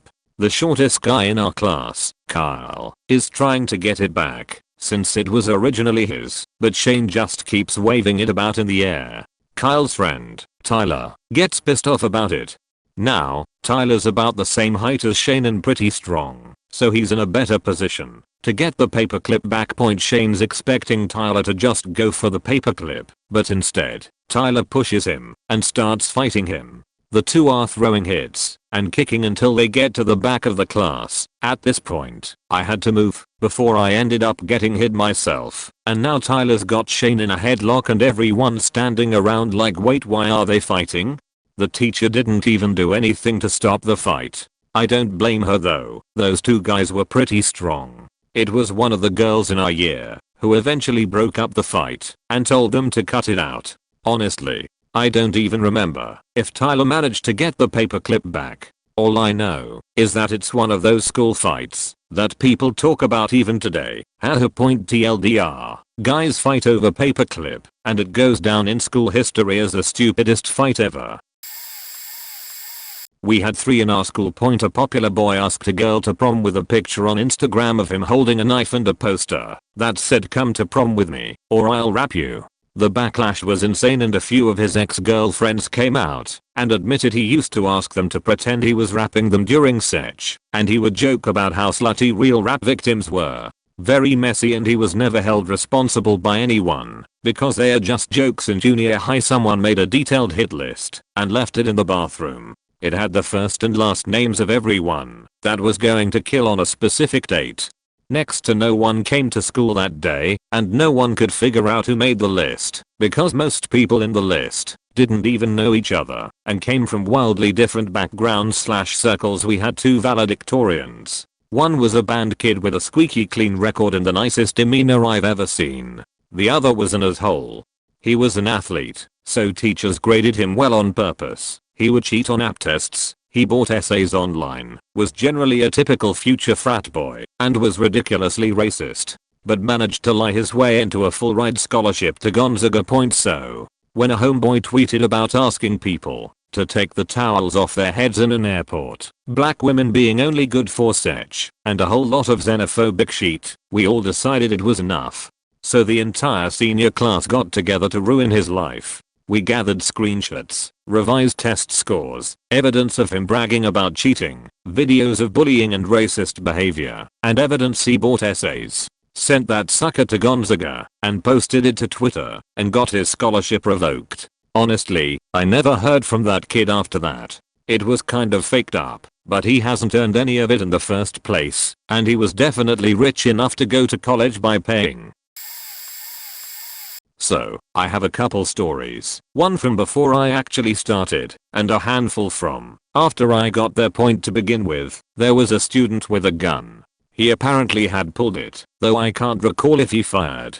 He then filed the school. There are 3 schools total within less than a mile, a high school, middle school, and elementary school, all of which were put on lockdown. Later that day, my dad, who volunteered with a first grade teacher at the elementary school, was helping with kids getting picked up. In talking with one of the parents, my dad realized they knew the kid with the gun and knew his address. My dad had them fill him in, then he told the police. He got caught within the next few hours. When I finally got to my high school, things went fairly uneventful until my senior year. My senior year was marked by a teacher getting fired for sleeping with students, another teacher getting caught and fired for having lied about all his teaching credentials, kids getting arrested for trying to steal a stone statue of our mascot back from a school a county over, one of our most beloved teachers dying, and the week from hell. This week consisted of Monday, 1 bomb threat on Facebook, a kid having a major health complication in the cafeteria that was so severe he had to be taken to the hospital, a girl trying to stab someone else in the cafeteria, not the same kid as before, a kid bringing a gun to school and the school being set on fire, burning a huge chunk of the 3rd floor, and finally, on Thursday, another bomb threat got called in Point, and before anyone asks, yes, this was in Florida. So this was in my 7th grade year, and for my school district we have middle school for just 7th and 8th graders. There were these 2 kids who had a relationship and were kinda flirty in a more sexual way. One example is when in a band the girl was caught sitting right on top of the guy's lap. I was in band with them, but everyone just kinda laughed it off. Well, eventually they broke up and everyone just went on doing what 7th graders do. Eventually it's spring, and apparently the 2 kids still kinda liked each other. For the next part you'll need some exposition. In my school you get off of the bus in the morning and all of the students go into the gym and wait for the morning bell for 10 minutes or so, and once the bell rings, the students have 10 minutes to unpack and get to class. Well, on this specific day, the 2 students who still liked each other but weren't in a relationship went to the band room instead of the gym and went into a short hallway where some band instruments are kept in extra lockers. Apparently the 2 got pretty horny and the girl started giving the guy a blue job in the hallway. Unlucky for them, someone found them and told the band teacher, and the band teacher told the principal. The 2 kids got suspended for 3 weeks and spread like wildfire. All the guys were excited that one of them was able to get a blue job, which is something hormone-ridden 7th graders could only dream of. Eventually they came back, and when 8th grade year came along, all of the teachers pretty much forgot about the incident. The girl dropped out of band, but the guy stayed, and now he's one of the best trumpet players in his section. TLDR girl gave a guy a blue job behind the band room in 7th grade. Edit 1. Added TLDR. JROTC teacher got a junior pregnant. They fell in love, and he was quietly asked to leave. No media coverage. That's not very surprising, because we also had a debate science teacher share a tent with a girl on a camping trip, sent her texts threatening to break her boyfriend's legs because he said he wasn't good enough for her, and there was like one news story and he just had to go to a class about being appropriate around students. He's still there. Small towns suck. Edit. I'm remembering more now. This was when my brother was going there. A girl was having severe mental problems and told people she was going to kill people for fun, I believe including a school counselor. She was admitted somewhere, but the courts decided she should be allowed back at school once she was released. She ended up stabbing 2 girls who went into the girls' bathroom just because they were there. 2 boys heard the screaming from the hallway and stopped her. At least one of the girls was okay. If you look up stabbing at SHS you should find it. People did coke in the bathrooms and then some tabs of acid during our spirit walk. The sheriff came to our school to talk about the dangers of doing drugs and accidentally said, "Now I know you're last smoking weed," and the entire gym started crying with laughter. No one could get control of us, so we were just dismissed back to our classes. I still think it's hilarious. Lighter note, during my senior year we had the fire alarm go off every day for a week and continually go off every few days for the rest of the month because kids would vape in the bathrooms. I don't know why it kept happening, because it was obviously the same kids. It was always the same time of day in a building's bathrooms. Once it was chemistry class, but still. I never knew if it was true. I grew up in a third world country. You never know what really might have happened here. This happened in primary school. I went to a mixed gender school, and every year there was the sports day festival like in many other countries. However, within this poor country, the school I attended was the one with the best prestigious reputation, as much as that may mean for a small poor country. What I'm trying to say by this is that they have the money and power to cover something up that might affect their reputation. It was something which everyone in the school world noticed but no one really talked about. The school was very large, and just behind the main studying building there was a small garden which was never used, and school staff advised us against going there. But still we sometimes did go there, because it was very quiet and a little scary as well, since no one was there. This is where things get fishy. Every sports day festival, that area would get locked down the very next day, because the police would be conducting some investigation. Yes, with the police tape and officers asking students and staff questions all over the school. No one really paid attention to it, because in that country seeing police everywhere was not an unusual event. However, as rumors passed around the school, the word was that every year one of the students who wins any kind of gold medal in the sports day festival will disappear there. Apparently the police were there because a finger that was cut off was found there. Naturally I was convinced this was a lie, but then I met some older students who were friends with those who disappeared, and they told me the school paid them money to stay quiet about the matter. And the school paid the child's parents money as well to not go to the newspapers. When that rumor got spread around the school, there was never anyone going in the back garden, and also the next year they actually put a gate in that area just before the next sports day festival and closed it off. Now reading back over it, it seems like a big lie, but when I was like 12, damn, I believed it, and it scared me. This took place when I was in the 10th grade. In the morning before class started, everyone waited in the cafeteria for the first bell to ring. As soon as it rings, and we all start heading to the first period, a few very loud bang bang bang noises erupt from somewhere in the crowd of the cafeteria. Naturally, everyone started running towards the nearest classroom to hide. Everyone was in a panic. I'm not sure why, but I didn't think much of the situation, and decided not to run anywhere, until I heard a teacher scream, "This is not a drill." That's when I bolted to my Spanish class, where we barricaded ourselves into the room. Of course, everyone, including myself, were faking freaking the hell out. I was scared shitless, thinking that today could be the day that I died. So I pulled out my phone, called my mom, filled her in on the situation, and told her that I loved her. The "oh sorry I was such a piece of shit, should've been a better kid" type thing. We are literally sobbing on both lines, as everyone else in the room pretty much was. That's when the principal gives us a message on the intercom, informing the whole school that basically, some good-for-nothing hooligans decided it was a good idea to set off bottle rockets and other fireworks in the cafeteria this morning. How nobody saw these alleged fireworks, I have no idea. Point at the end of the day, we were lucky it was only a fireworks fiasco, and not a more serious lockdown. It still doesn't change the fact that I was damn near sheeting myself at school, but better safe than sorry, I guess. I've got 3. First off, it's the half day before Christmas break my junior year of high school. We all want to go home. At noon, when we would be dismissed, we are told we have to go back to our homerooms over the PA. We do. Soon rumors spread that the elementary school, separate campus from the HS, had gone into lockdown because a suspicious person was inside and they couldn't find him. Local police arrive, state police arrive, SWAT team arrives. Every insane rumor you can imagine is being spread. Guy has a bomb. Guy was a druggie and overdosed in the bathroom he had barricaded himself in. Everything you can imagine. Turns out it was some student from the alternative edition program being taken to the elementary school for a transport change and had asked to go inside to use the bathroom.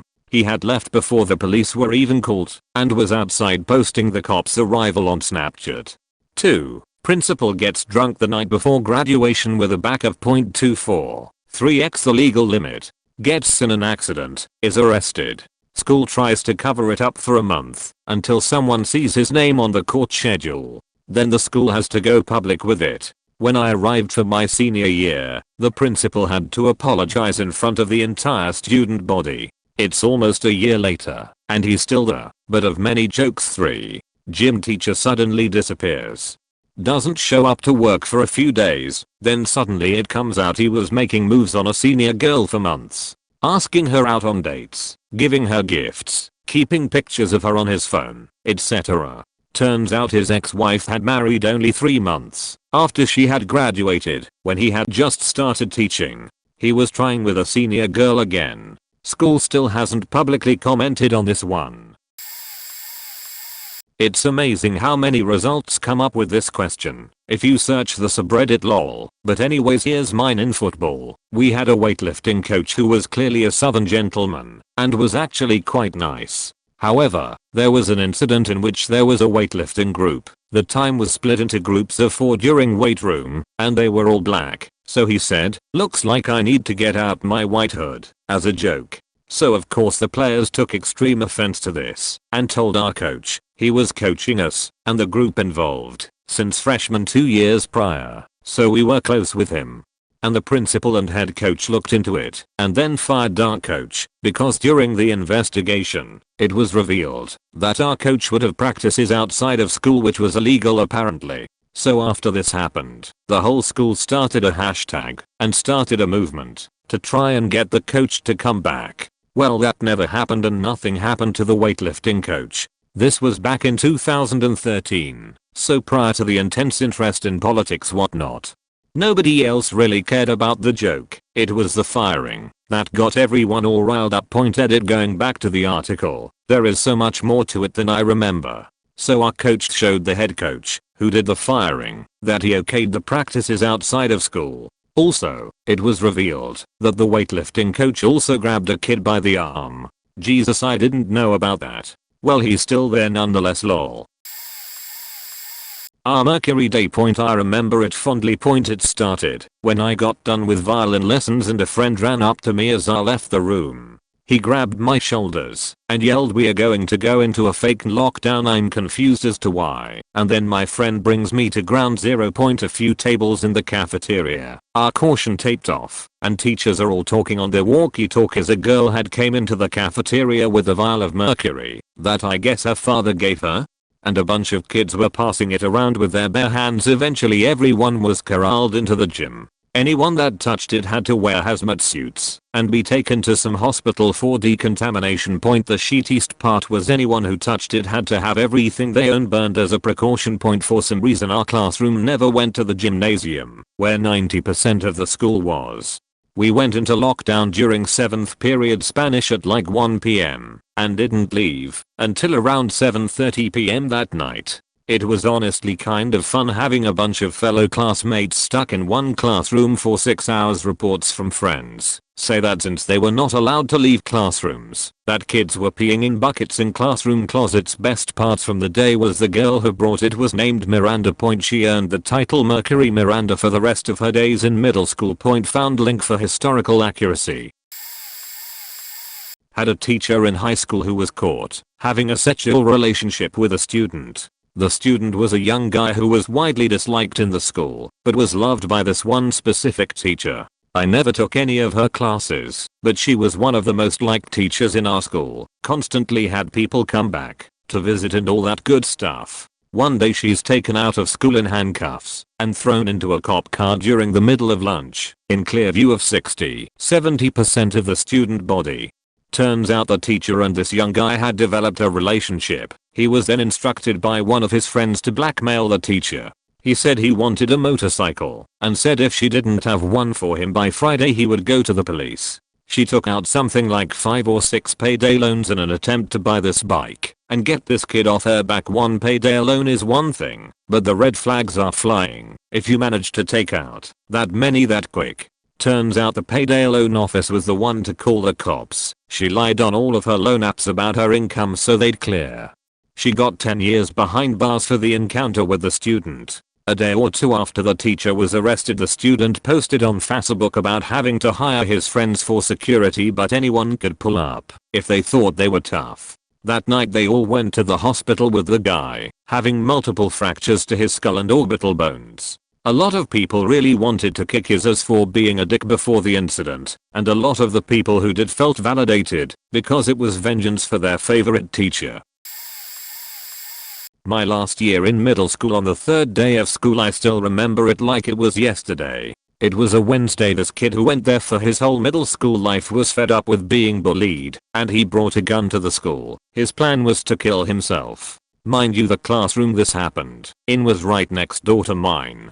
So he leaves to go to the bathroom. I saw him walk past our door and he took a long time. He was gonna kill himself in the bathroom, but couldn't do it. He came back to his class 10 minutes later and everyone sees him with the gun. So from my classroom we just hear hell screams from the kids in the other room. Next thing we know, the school is on lockdown for the next 4 hours. It was a standoff. There was hella cops outside the room trying to get him to surrender and not do anything stupid. After all that, he jumped out the window and tried to run. We literally watched it from our windows, but he was a heavier set fellow, so he didn't make it far before a cop tackled him to the ground. This happened 6 years ago. Ironically, I found out about 2 weeks ago that they just let him out of the crazy house. I wonder how the kid is doing now. I had orchestra class with him every year of middle school, so he never showed any signs of this happening. He never spoke to anyone in that class. In high school, I was probably a junior. We heard on the news that an elderly couple in the city we lived in were killed in their house. The husband was shot in the garage and his wife was on the phone with the police when her throat was slit. A description was given by some of the neighbors, but the guy was not taken in that night. Fast forward to the next day at school and everyone is talking about it. I lived in a pretty peaceful city of 50 to 70,000, so something like this was big news. So my best friend is sitting in biology and is talking to this kid, and he said, no, I didn't hear anything about that. So they tell him the story, and then halfway through class the cops show up and pull this kid out of class. He's taken out in handcuffs, and it turns out he did it. Later when they had the trial, he had no remorse, and they asked him why he did it. He said, I wanted to know what it felt like to kill someone. It also turned out as they searched his stuff, he had a list of kids in high school and in the community with various guns and knives next to them. TLDR, kid in my high school killed a man and attempted to kill the man's wife. Was arrested at school the next day. Edit. I guess she wasn't killed, it was attempted murder.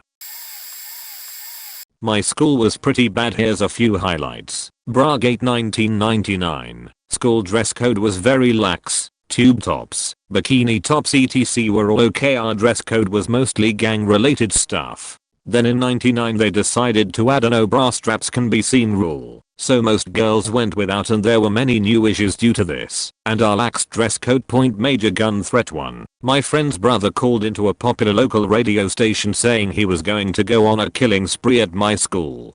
It was a shocker when we found out because of who it was, but then it's almost always that way. Major gun threat 2. 2 students brought duffel bags of guns and knives to school. They were apprehended, however no one knew until 2 to 3 weeks later when the news found out and told everyone. Parents were furious, especially since they never implemented a lockdown when the students were found out until the police came. I get that they can't announce over the intercom, but they could have called all the rooms and minimized the casualties if the students had started shooting. Edit. Other fun gooders. Band teacher and soccer coach were both fired for embezzling funds. Separate schemes. I never had a locker in high school because they were removed at the start of my freshman year due to too many weapons and drugs being stored there. One year the seniors released tons of chickens on campus and there was crap literally everywhere. My science teacher idolized Bill Nye and wanted to be him, and in his quest to make science fun was always catching something on fire, blowing things up etc. If the fire alarm went off you knew it was him. Also one of the kids in my class almost got impaled by a soda bottle being propelled across the room by a chemical reaction. A girl in my class and her boyfriend who went to a different school were killed by a drunk driver on their way home from a friend's house. This was summer between our junior and senior years of high school. She was well liked and was one of the top students in the class, probably would have been valedictorian, and was nice to everyone. She was one of the best players on the field hockey team and was also in a fencing club, which wasn't a school sport, but apparently she was a very talented fencer. Her boyfriend was a fencer as well and was one of the top ranked in his age group in the country. That's how they met. In a small private school where you were either a nerd or an athlete. She was neither. She truly got along with and was friends with everyone. She and her boyfriend, who was younger and didn't have his license yet, had left a friend's house so she could drop him off at home and then be home herself in time for curfew. She was late and hadn't called her parents, which was not like her at all. She was a rule follower and just an all-around good person. Her parents started to get worried and called her boyfriend's parents. He wasn't home yet either. Parents called both of their cell phones, no answer. Parents called the friend's house that they were at, and friends confirmed they had left about an hour ago.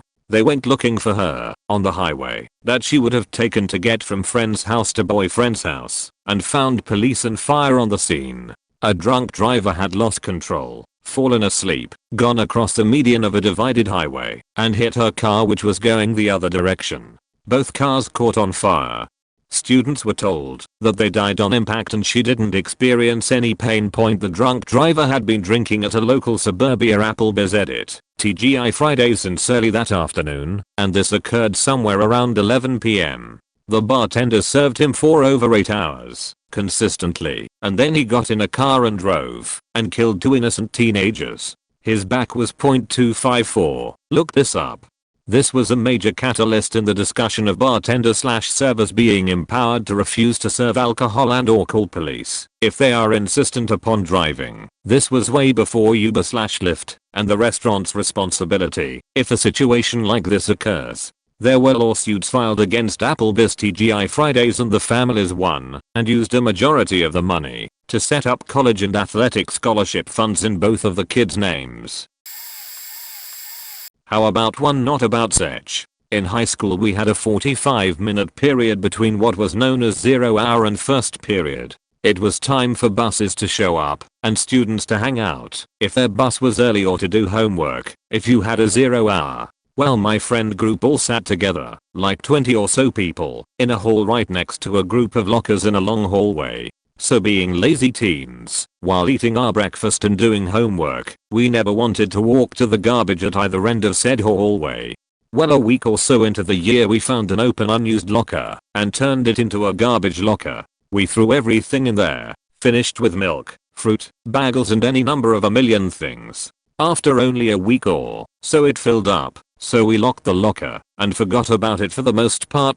Skip 5 months later, and a teacher notices a weird smell near a locker group, so they schedule a locker check for these 10 lockers where the smell seemed to be coming from.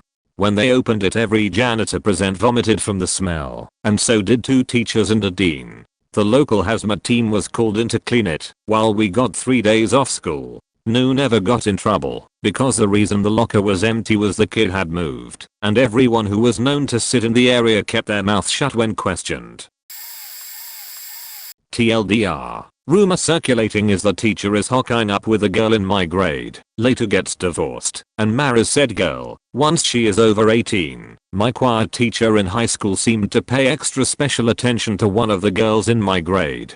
Every time she got picked for choir stuff for school plays, there was talk that an inappropriate relationship might be brewing. She would babysit his kids, personally help him with choir events in and out of class, etc. without ever distancing herself from the rumors. But he was married with kids, and she had been dating guys her age, so I wrote it off as nothing. A few years after I graduated high school, I heard that the choir teacher was getting divorced, and that girl from my class was his choir assistant. Not a huge red flag, divorce happens all the time, and she had been a big deal in choir. Right before I graduated college, news broke that the 2 of them are dating. Not long after, they were engaged, eventually tying the knot. There are still plenty of rumors around the situation all these years later, but me and folks in my class are still pretty flawed. Now that the 2 of them are married, I'm not sure what could be done, even if they themselves openly admitted to a high schooler plus teacher relationship. There is, of course, the possibility that they didn't do anything illegal leading up to the marriage, but with all the stories that hovered around them even in high school, it's not a marriage my hometown thinks highly of. Okay, this happened in my old high school about 2 years after I graduated. This high school is a boarding school, with counselors and dorm mothers and the like. Some of my then senior friends told me about this party with a lot of drugs and alcohol. I'm not 100% sure if all the information is correct, because I wasn't actually there at the time, but this is just what I have heard. A few girls got sexually assaulted, at least one, that I know of, got raped. I mostly know about what happened with her situation. Apparently, she tried to go to one of the counselors in a higher up position, comparable to a vice principal, I guess, to tell her what happened to her. This counselor basically said, well, you did go to a party with drugs and alcohol, what were you expecting? And then said that it would be better if she left the boarding school and not her actual rapist. Apparently the rapist just got suspended for a few days, which meant that he got about half a week off of school for rapping a girl at a party. So much for a punishment. I don't really know how much it affected everyone in the school that wasn't from that dorm building, but apparently a lot of boarding school students went to this party, so I would imagine it would have affected all of them in some way. I don't know if the girl actually ended up leaving. I don't know if anything else was done about the rapist and the other sexual assault perpetrators or victims. Honestly, I wish I did. That school was just awful. Oh boy, hold on to your hats for this one point. So I went to a vocational tech school in junior and senior year. We were generally seen as a really great school because there are programs that in high demand that teens want to get into for careers: computer game development, animation, biomedical science, graphic design, computer repair, networking, nursing, early childhood care, with other standard vo-tech classes like carpentry, auto repair, electrical work, etc. On one of the first days, I remember seniors talking about a math teacher who would come to school every Friday as high as a kite, which happened fairly often from what I saw that year. The year after I didn't see him much, but one day someone in our class said, "Oh my god guys, did you hear what happened to Mr. Smith?" Not actual name for privacy's sake, and so the teacher pulled up on his computer a video of him threatening to break his wife's other arm in an attempt to keep her from going anywhere with her phone, which she was recording all this on. He was asked to stay home the next day and was fired the next. Edit. For clarification, the way he said, "Do you want me to break your other arm?" implied he did it the first time, which sorta amplified the already really bad view the video gave him. I'm still unsure if he actually did, but given the fact it was a pretty big story on local news with his firing, I think it's fair to say he did. We had the most Hollywood movie stereotypical thing happen. A classmate's death right before graduation. It was a car accident. Two cars, each full of students, were on their way out to a graduation party at a nearby acreage. Apparently one car tried to pass the other right as the other one was turning. Both cars rolled. The kid who died was ejected from one car and killed. All the other students were all heavily injured. Some spent weeks in the hospital. This happened shortly before graduation too, so some students missed it. The students involved were all kind of friends with the various cliques in school. So it wasn't just the preps or stoners, they were all kind of friends with everyone. And a lot of us had gone to the same junior high as well. So it's all people that knew each other for 5+ years at this point. Even if we weren't friends, we were all involved in each other's lives for a long time. The kid who died I went to elementary, junior high, and high school with. We were friends more in elementary/junior high, but I still had known him for quite a while. Of course the worst part was all the incessant gossip. I heard so and so bit off his tongue. I heard so and so was drunk driving. I heard so and so was still alive and walking around screaming before he died. Kind of shit. This went on for weeks. Especially since the kids involved were either in the hospital or at home in no shape to come to school. It took years for insurance to get sorted out too. There were a dozen kids involved in 2 cars. All of them are underage, so still under their parents' insurance. Basically everyone's insurance just ended up suing everyone else's insurance, and it was eventually all settled. But it dragged for years, a constant reminder of what happened.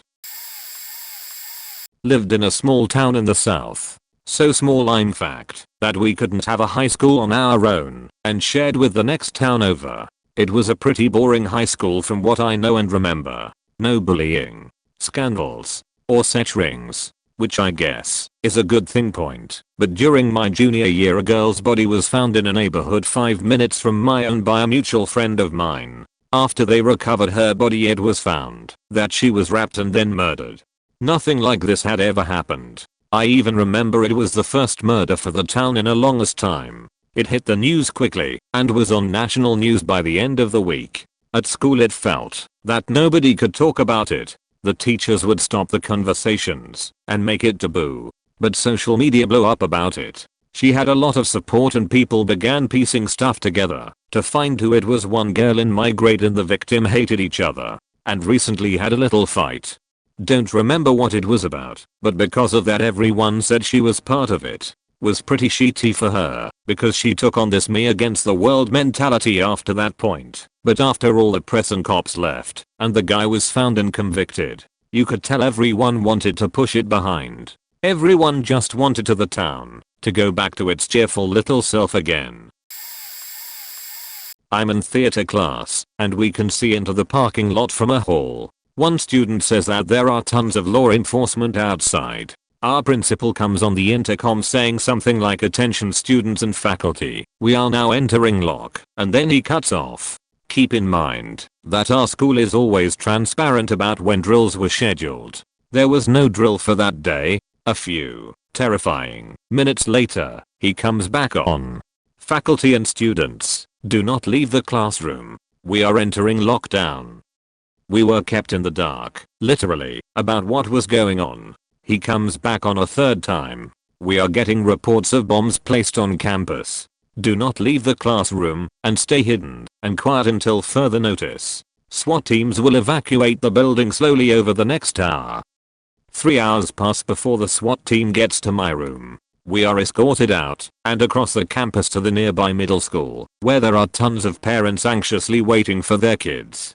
The bomb turned out to be a hoax, and there were no bombs at all. The caller wanted money or something. Nonetheless, it was truly a terrifying experience. We weren't sure what to expect. A few kids were crying, contacting loved ones, all the things you'd think to do before you are about to die. TLDR bomb threat at my school. No actual bombs though. Had to sit in a dark classroom for 3 hours before being evacuated.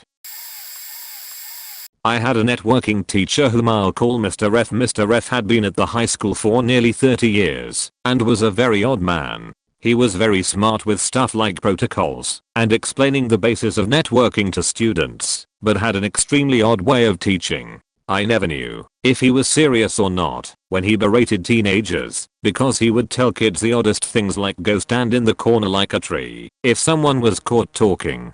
Sometimes he genuinely meant these things, sometimes he was just joking. But if students didn't follow his heeds, he would send us down to the dean for disrespecting him, and the dean would just ask, "Are you from Mr. F's class?" "Yes." "We're not gonna write you up." So the whole administration sort of acknowledged how weird he was my senior year. A lot of odd stuff started occurring with him, more odd than normal. He hired an unusually attractive young female student teacher that seemed to align with his every command/comment. He began talking about his living arrangements, how he lives in a shared house with a bunch of young partiers, how he took all of these roommates' car keys because someone took a lot of money from him. One day he comes in on crutches with a really faked up ankle and yells at any kid that asks him about it. He's basically dragging it around and never gets it casted or any sort of boot on it. But time passes and things seem to be normal again until a day comes and he has an unexplained absence.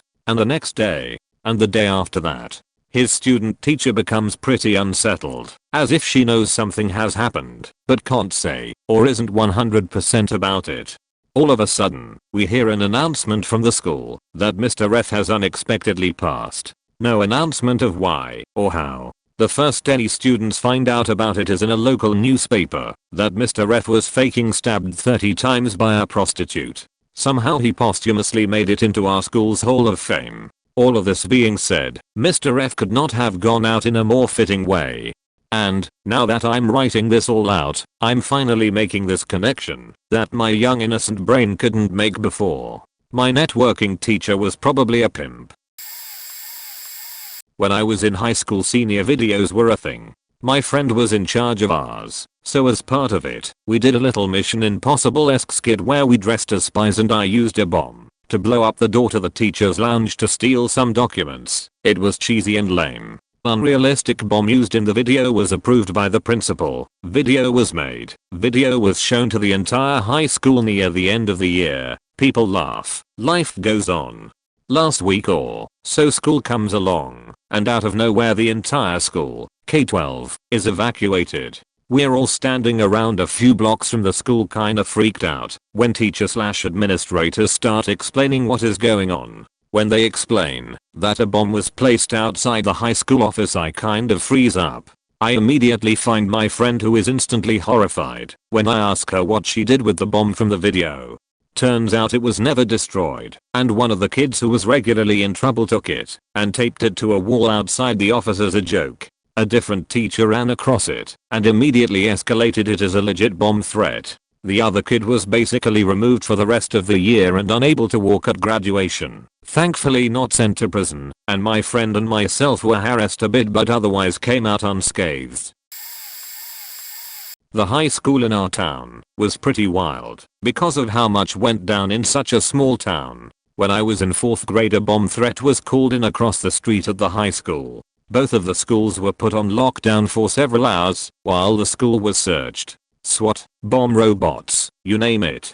My dad actually found the device. He was security at the school, concealed in the back of a vending machine, but luckily it was fake. Then my senior year, the famous senior prank.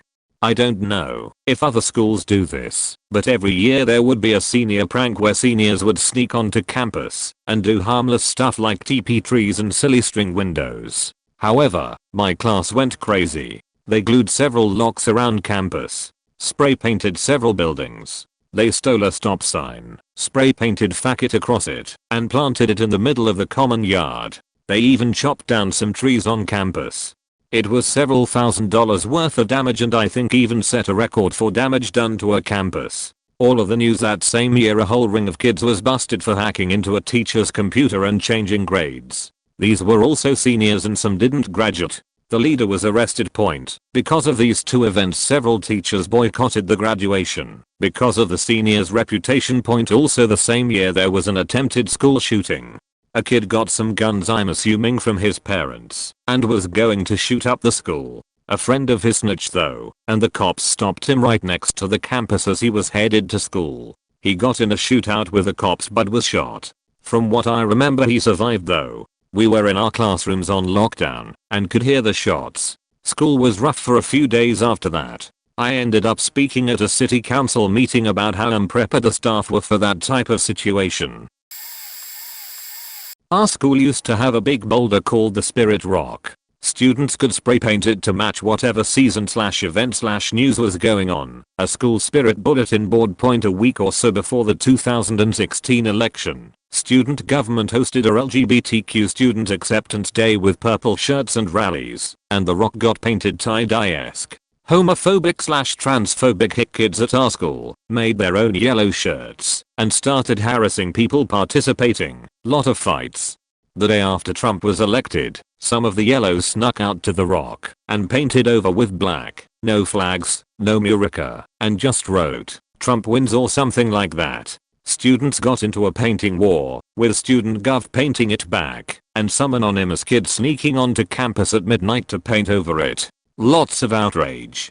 Eventually someone left tire tracks on the school lawn, and they finally checked the tapes to suspend the kids doing it. Symbolic free speech is fine, but they can suspend for faking up the lawn with a truck. Next year, the principal and his VP snuck in a week before school started with a backhoe and buried the Spirit Rock somewhere on campus. He'd been trying to get higher ups to approve doing something with the rock, but it wasn't working, and he got tired of it. They lied to the school about it and said they got it shipped somewhere, but the superintendent launched an investigation. Principal got found out, and since the rock was school property or something, the superintendent filed charges against the principal for unauthorized use of a backhoe on school property and vandalism or theft. I don't know what it was. I graduated before that cleared up, but they settled out of court faking nutty. There were 7 fights in one 30-minute lunch period my junior year of high school. The police were called after the third one. I think one of the kids fighting said he had a gun. The fights just kept going, and the police had maybe 40 kids standing up against the wall of the library with their hands on their heads. They went down the line and zip-tied each kid's hands. I'm guessing because they couldn't be sure who had a gun and who didn't. My friends and I were eating lunch in a classroom on the second floor and the windows overlooked the quad and library area. We hung halfway out the window and watched each fight ensue, and the cops come and everyone get arrested. The next day the school gave everyone a lunch pass to leave campus during lunch, and were almost pushing kids off campus for lunch for the next few months. There were a lot of fake bomb threats also at our school. Once a kid dropped a briefcase in front of the main office and ran the other way like a bat out of hell, and everyone flipped out and the school locked down. It was just an empty briefcase. Also after a school shooting, I can't remember which one, that made national news. I guess kids wanted to be famous like that. There were 3 separate times that kids posted they were going to shoot up the school on social media and then came to school with fake guns. School was put on lockdown and the kids were arrested. High school kids are crazy and stupid. I went to a school that was brand new. I was a freshman the first year the school was open to relieve crowding at the other district high schools. As such, kids who lived even as neighbors and expected to go to high school together since they were in elementary school found out rather last minute that they'd be going to rival schools on different sides of the city. While I did lose touch with my best friend, since she lived just over the line that went to the other school, it didn't impact me too much, since I really didn't know anyone else on that side of town, but I was unusual in that regard. The day before the first day of school, a kid who was sent to the other school died after being hit by a car while out playing after dark and trying to cross a highway. We still had school, but they had a moment of silence for him over the intercom and brought in extra counselors for us. I was a bit surprised, since he didn't even go to our school, but I guess it really impacted a lot of the students who had gone to school with him since kindergarten, only to be split up by redrawn school boundaries. I think we even had yearbook memorials to him, and people talked about it for a long time. After it was very interesting because 2 years later, we had our next student death, a few months after she had moved and ended up going to the other school. But hers was an overdose. The school said and did nothing, and memorials weren't allowed in the yearbook because she wasn't a student anymore. It didn't seem to matter when the other guy died. A real life, school on school, brawl point, so here it goes. All intercity schools have rivalries. Our town was no different. My public school often got into beefs with the Catholic high school just a couple of miles away. Two of my sophomore friends got the sheet kicked out of them by two seniors during a hockey event between the two schools. These guys absolutely pummeled them and were fairly bigger than them. People at our school heard about it and all of a sudden we are at war.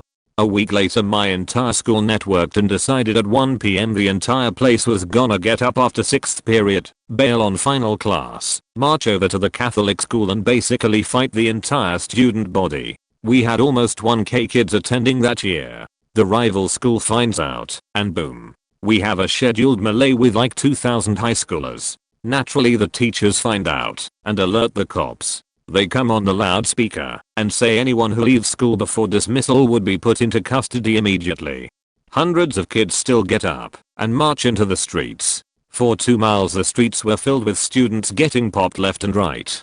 I 100% left class with no intention to fight at all, but I had to see this for myself.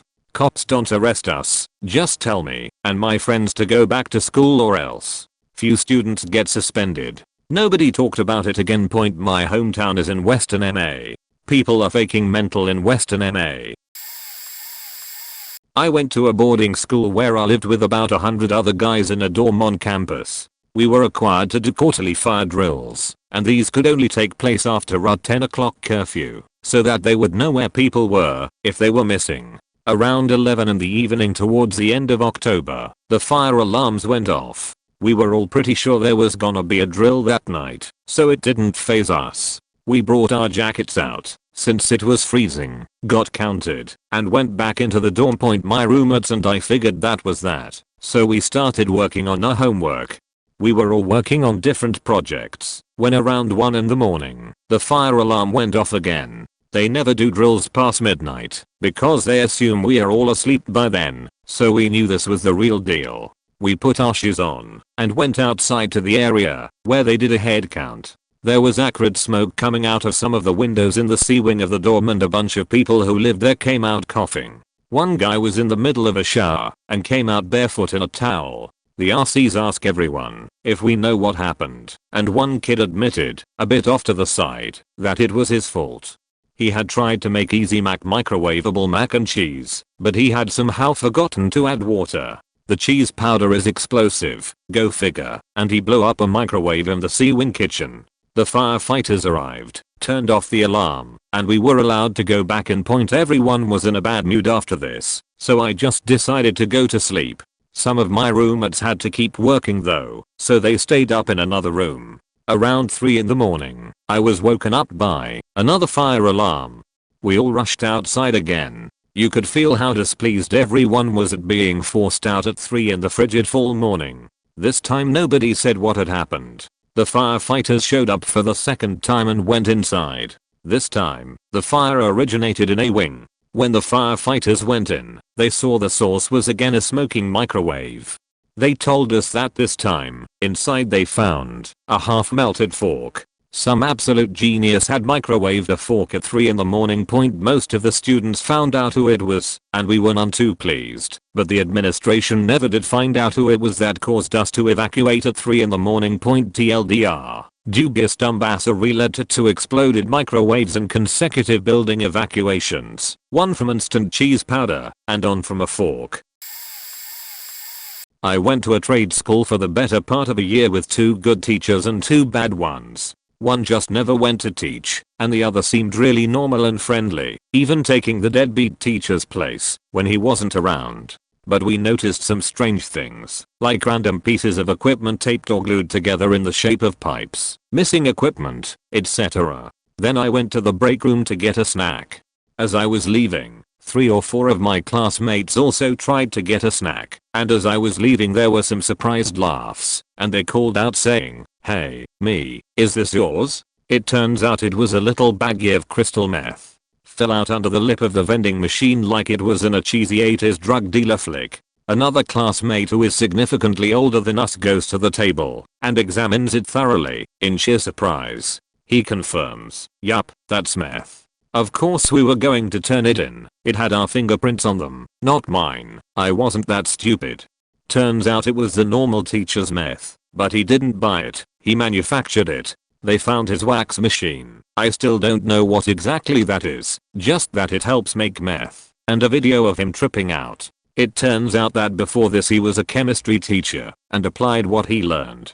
He went to a rehab center before charging him with anything, and since the school didn't want this on the news, they kept silent and fired him. We joked for a while about being part of Breaking Bad, until one of our classmates threatened to blow up the place where we went to work. I'm sad that I'm late, but I do have something to finally contribute. Growing up in a small town with less than 9,000 people, it's all relative, I know, where you saw a lot of the same faces each day. It was quite normal to wave as you drove by each other, or strike a conversation up when you're waiting at the doctor's office. There was a single kindergarten, primary school, first and second, elementary, middle, and high school. You grew up with the class you started in, and for the most part from what I saw, there was not a lot of mingling between the grades/years. I moved away late in middle school, so I did not get to see the conclusion of the investigation unfortunately, but seeing some of the victims alive and well on Facebook put any of my anxiety to rest. Sometime in middle school, a large group of the girls had a sleepover throughout a short holiday break. When they returned, the girl who hosted it shared some strange text messages that she had received at a lunch table that showed all of them hanging out throughout their sleepover. Generally speaking, this isn't odd in of itself, considering this was in the early days of when Facebook was increasingly popular with the younger crowd, so archiving your life wasn't out of the ordinary. The odd part is that these texts were sent from an unknown number, and the pictures attached were of someone capturing Polaroids with their phone and then sending that to this girl. In other words, throughout their sleepover, someone from outside their house had been taking physical photographs of, from what I can specifically remember, them sleeping and hanging out, among whatever other activities over the course of one of the nights. From what I recall, this happened over the holiday break, spring break or something similar in length, and then the following week or so later. This part is fuzzy to me, but I believe this happened more than once to the girls before the police got involved.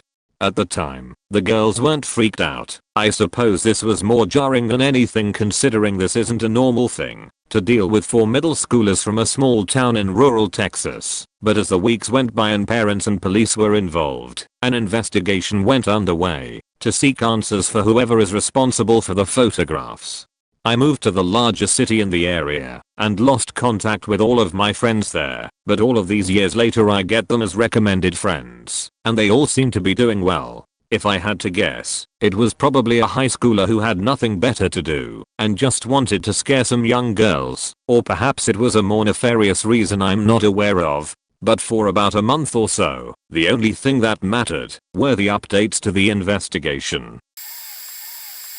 I got through the year before I started there. Someone wrote on insert date, I will pull a Columbine in the high school bathroom. It freaked a lot of people out, and the administration said if people didn't want to go on that day they wouldn't count it against them. Then they said they knew who it was because they had cameras in the bathrooms, which led to a why the fuck does the school have cameras in the bathroom debacle. Pretty sure the cameras were removed after my senior year. The principal was retiring and decided for senior week the seniors could sleep over at the school the Sunday before classes. Turned into quite a story of everyone partying at the school. I didn't stay over, but I walked into stories of people smoking in the gym, on the roof, and one kid fell off the roof, but was high enough that he just got up and walked away. The entire school was one floor. Suppose the principal got drunk and passed out in the nurse's office. I don't remember if there were any actual ramifications from that story, but it was pretty ridiculous. Same year as the sleepover, a music teacher got fired for having an explicit relationship with a junior near the end of the year. I don't know the exact details of that either, but there were a lot of murmurs around graduation about the affair. The man had a wife and kids too, if I recall. There were a few, but let's exclude grand pranks. I roll Mario Kart in the halls and cheat. There was this one kid in my year that was always a little off and fairly aggressive. He ended up getting into harder drugs and stuff, got in trouble a lot with the principal and VP, and was generally on the radar. So our high school was attached to a local community center, library, pools, ice rinks, squash court, gym, food court. Not owned by the school, you had to pay. The only parts that were connected was one hall/bridge on the second floor and a gap under said bridge connecting the two buildings' side doors. So anyways, as the cart was mainly for the high school students, it was right past the separating doors off of that bridge. Anyways, Cracker Jack here decides it's a good idea to not listen to his teachers and principals and skip class. Here's where the first person accounts come in. Me and the gym class are making our way to the rinks, which are past the calf, and down the stairs. Bleachers on the same floor past calf. So anyways, there's like 20 kids plus and a teacher, so what's this Jack guy gonna do? Clearly he's going to pick up a chair and go harass the man running the cafeteria trying to rob him. In plain sight too, with like a shit ton of witnesses. Attention was brought to the incident quickly as we were right there. He ended up running away and getting detained by the pet teacher. Cool dude. He was brought to the office and I believe police were involved. He wasn't in a huge amount of trouble. They probably just made sure he had more fear of being as brainless in the future. Everyone I know who went there at the time still remembers such as Bistro, calf, getting robbed with a chair. There's like a dozen more, but grad pranks aren't always spread across all 4 years of people attending, and a lot of less funny, serious and bad stuff happened before, during, and after my attendance. Rugby accident lead to death, stabbing/rap in the woods next to the buildings. Not great sheet. A few. The softball coaches violently assaulted a few of the players after one of them, a player, agreed to blow them, the coaches. Thankfully the girls immediately came forward and the school took swift action. My personal favorite. Pretty big HS football game and the entire city is there and so is the visiting city. Both schools were having a great year in their tiny cities. In Aho, as soon as the game ended, the vice principal's wife drove onto the field and ran out of her car screaming and started attacking her husband, calling him every word in the book. Apparently he had been having an affair with the new art teacher, who was also having an affair with the quarterback. My least favorite. A super nice kid, let's call him Titus, had a full-time job since he was 14 to help his grandma, with whom he lived alone with, pay her bills. He wasn't the smartest, but he made up with it by working extra hard and always having a smile and above all, doing what he believed was right. He's 16 now and was walking home one night after work and witnessed a few gang members murder an innocent family because they wouldn't move. Supposedly he ran home and talked to his grandma about it. He wanted to go to the cops, but he wanted to know she'll be okay. She told him to go and drove him. The next morning, everyone in our city knows what happened and who told the cops, because our shitty local police released this underage kid's name and picture to the local media, who then aired it. That night Titus was found shot dead in a car. His grandma died a couple years later, after having to sell her house. Fact the police. There's some more, but, man. We were on summer vacation as college freshmen. Our friends say that one of our high school classmates is dead. We didn't take it seriously, but we gradually found out the whole story. So our former classmate was attending army school, like army college. He was going to his girlfriend, a girl that was previously dating one of his former good friends. Obviously not after that. He was having headphones and was crossing over train tracks when a train hit him. He was conscious after being hit and was seen by his girlfriend's ex. He said his arms and legs were twisted, and after screaming he went into agonizing breathing. The guy was on his way to the training, but he called an ambulance. A few hours later, he passed away. Since he had ties to the army, he vowed already, his body was unavailable and an autopsy was made. His parents couldn't even see him for the last time. His father almost fell to his knees at the funeral. He was always a jokester in high school, but a year of army school made him way more grown up. And then he was gone. The worst of all is that his girlfriend's ex was either in shock after that, or was heartless enough to go along with his training that day. He was one of the people that, although not very capable innately, I thought would have a good future point. Whenever I see his class in my college, they have lectures on our grounds. I remember how we used to greet each other. I regret not talking to him more after his transformation, because he matured way more than I will in a few years even. We had a senior prank my freshman year that went a bit too far. Was in a Florida school and somehow seniors got in overnight. Multiple buildings too as we switched classes going outdoors, and they covered the floors in soap. I mean a fuckload of soap. This became apparent quickly as early arriving teachers fell, and one of the ladies either sprung or fractured her wrist. Details became skewed. It took a longest time for them to get the soap out, and they did so one building at a time. We had to chill outside, and in the cafeteria where it was cleaned up. It was a great day. Too bad some people got hurt. Bonus prank. Weightlifting guys I knew well during my junior year, them seniors, took the dozens of outdoor full cement table/bench combos and put them in various locations other than the outdoor cafeteria area, such as the second floor, surrounding the statue in the center of the school's quad. We never knew what to call it, and all the way to the other end of the school. Sucky thing for them is they were the only people strong enough to move them back, and their coach volunteered them having an inclination that they did it in the first place. Many people during breakfast serving would take their food to the various new locations playing along with the joke. It was dumb, and I loved it. There are 4 incidents that stick out in my mind through my school years. In middle school, after Columbine, a friend of mine who loved Marilyn Manson and was fairly goth for a young teen was pulled out of school and no one knew why, so they all speculated that she was planning something similar. She wasn't. She was being singled out and it kinda faked her up. I've never forgiven them. The next year, a friend of mine got hit by a train and lost his legs. Thankfully he didn't lose his life, but it was mysterious as fuck while he was gone, cause no one had accurate information for us, so the rumors that he was dead, in a coma, being experimented on, etc. ran rampant. He returned in good humor after physical therapy and owned all the rumors. Lol. In high school, one of the kids in my band class got hit and killed by a drunk driver on his way into school. It destroyed all of us because he was a nice dude and everyone liked him. It was like we all lost a family member.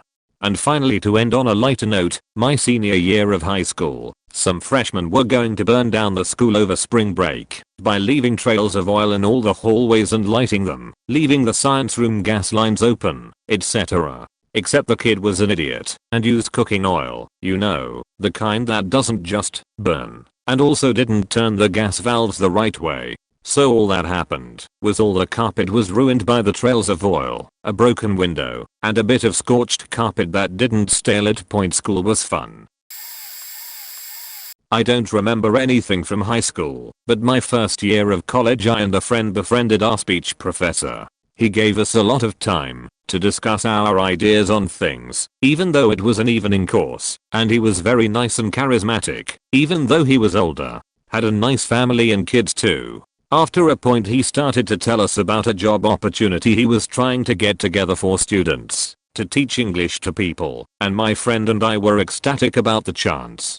Then we found out it was going to be off campus and we became unsure, though he offered to give us rides. Big red flag there. As the year went on, we didn't hear much more about it other than it was going to happen eventually, and then nothing. I transferred colleges after that spring semester due to other reasons. A few months into fall semester, later that year, friend calls me up, and she tells me that the professor was arrested for sexually assaulting one student under the guise of the teaching opportunity, and tried forcing another girl to suck his dick. So yup, that campus lost their shit over it, and friend and I were thoroughly shaken that he had tried grooming us into that point. Funny enough, he dropped the opportunity talk after we did our persuasive speech, where I talked about improving sex education in order to lower the rate of sexual assault in America. I've already commented, but another incident came to mind. I was in year 8, 13Y/O, and we were all gathered into the lecture hall for the usual assembly. However, at the end there was an important announcement. Our bozo of a deputy head stood up and gave the usual talk about "internet safety," but then followed up with a specific example. Students at schools in the area had been airdropping a so-called "virus" to other people's phones, and that if we were ever airdrop something, we were not to accept it under any circumstances. Few flaws in his argument.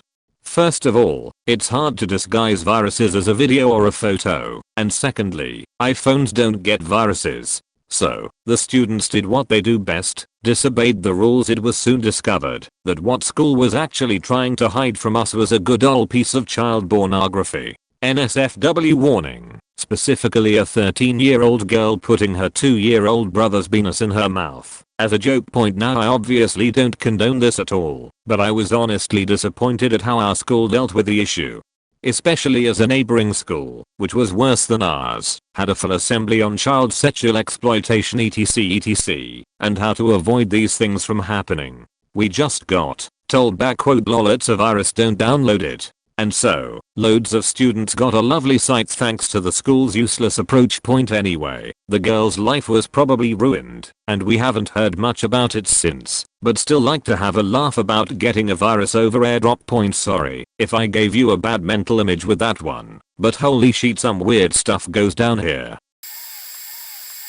Our head of lower school, head of years 7 to 9, so ages 12 to 14, was a great guy. Now I obviously will not name names, but let's just say his name was Bob. Anyway, Bob was really personable, a good laugh, and above all a fantastic teacher. One of the ones who you genuinely enjoyed learning off of. One term he stopped coming in to school. The usual rumors went around. He had cancer, his wife had cancer, a long vacation etc until one day a story broke in our local paper that he had been caught by the police with over 100 hours of child pornography on his home computer.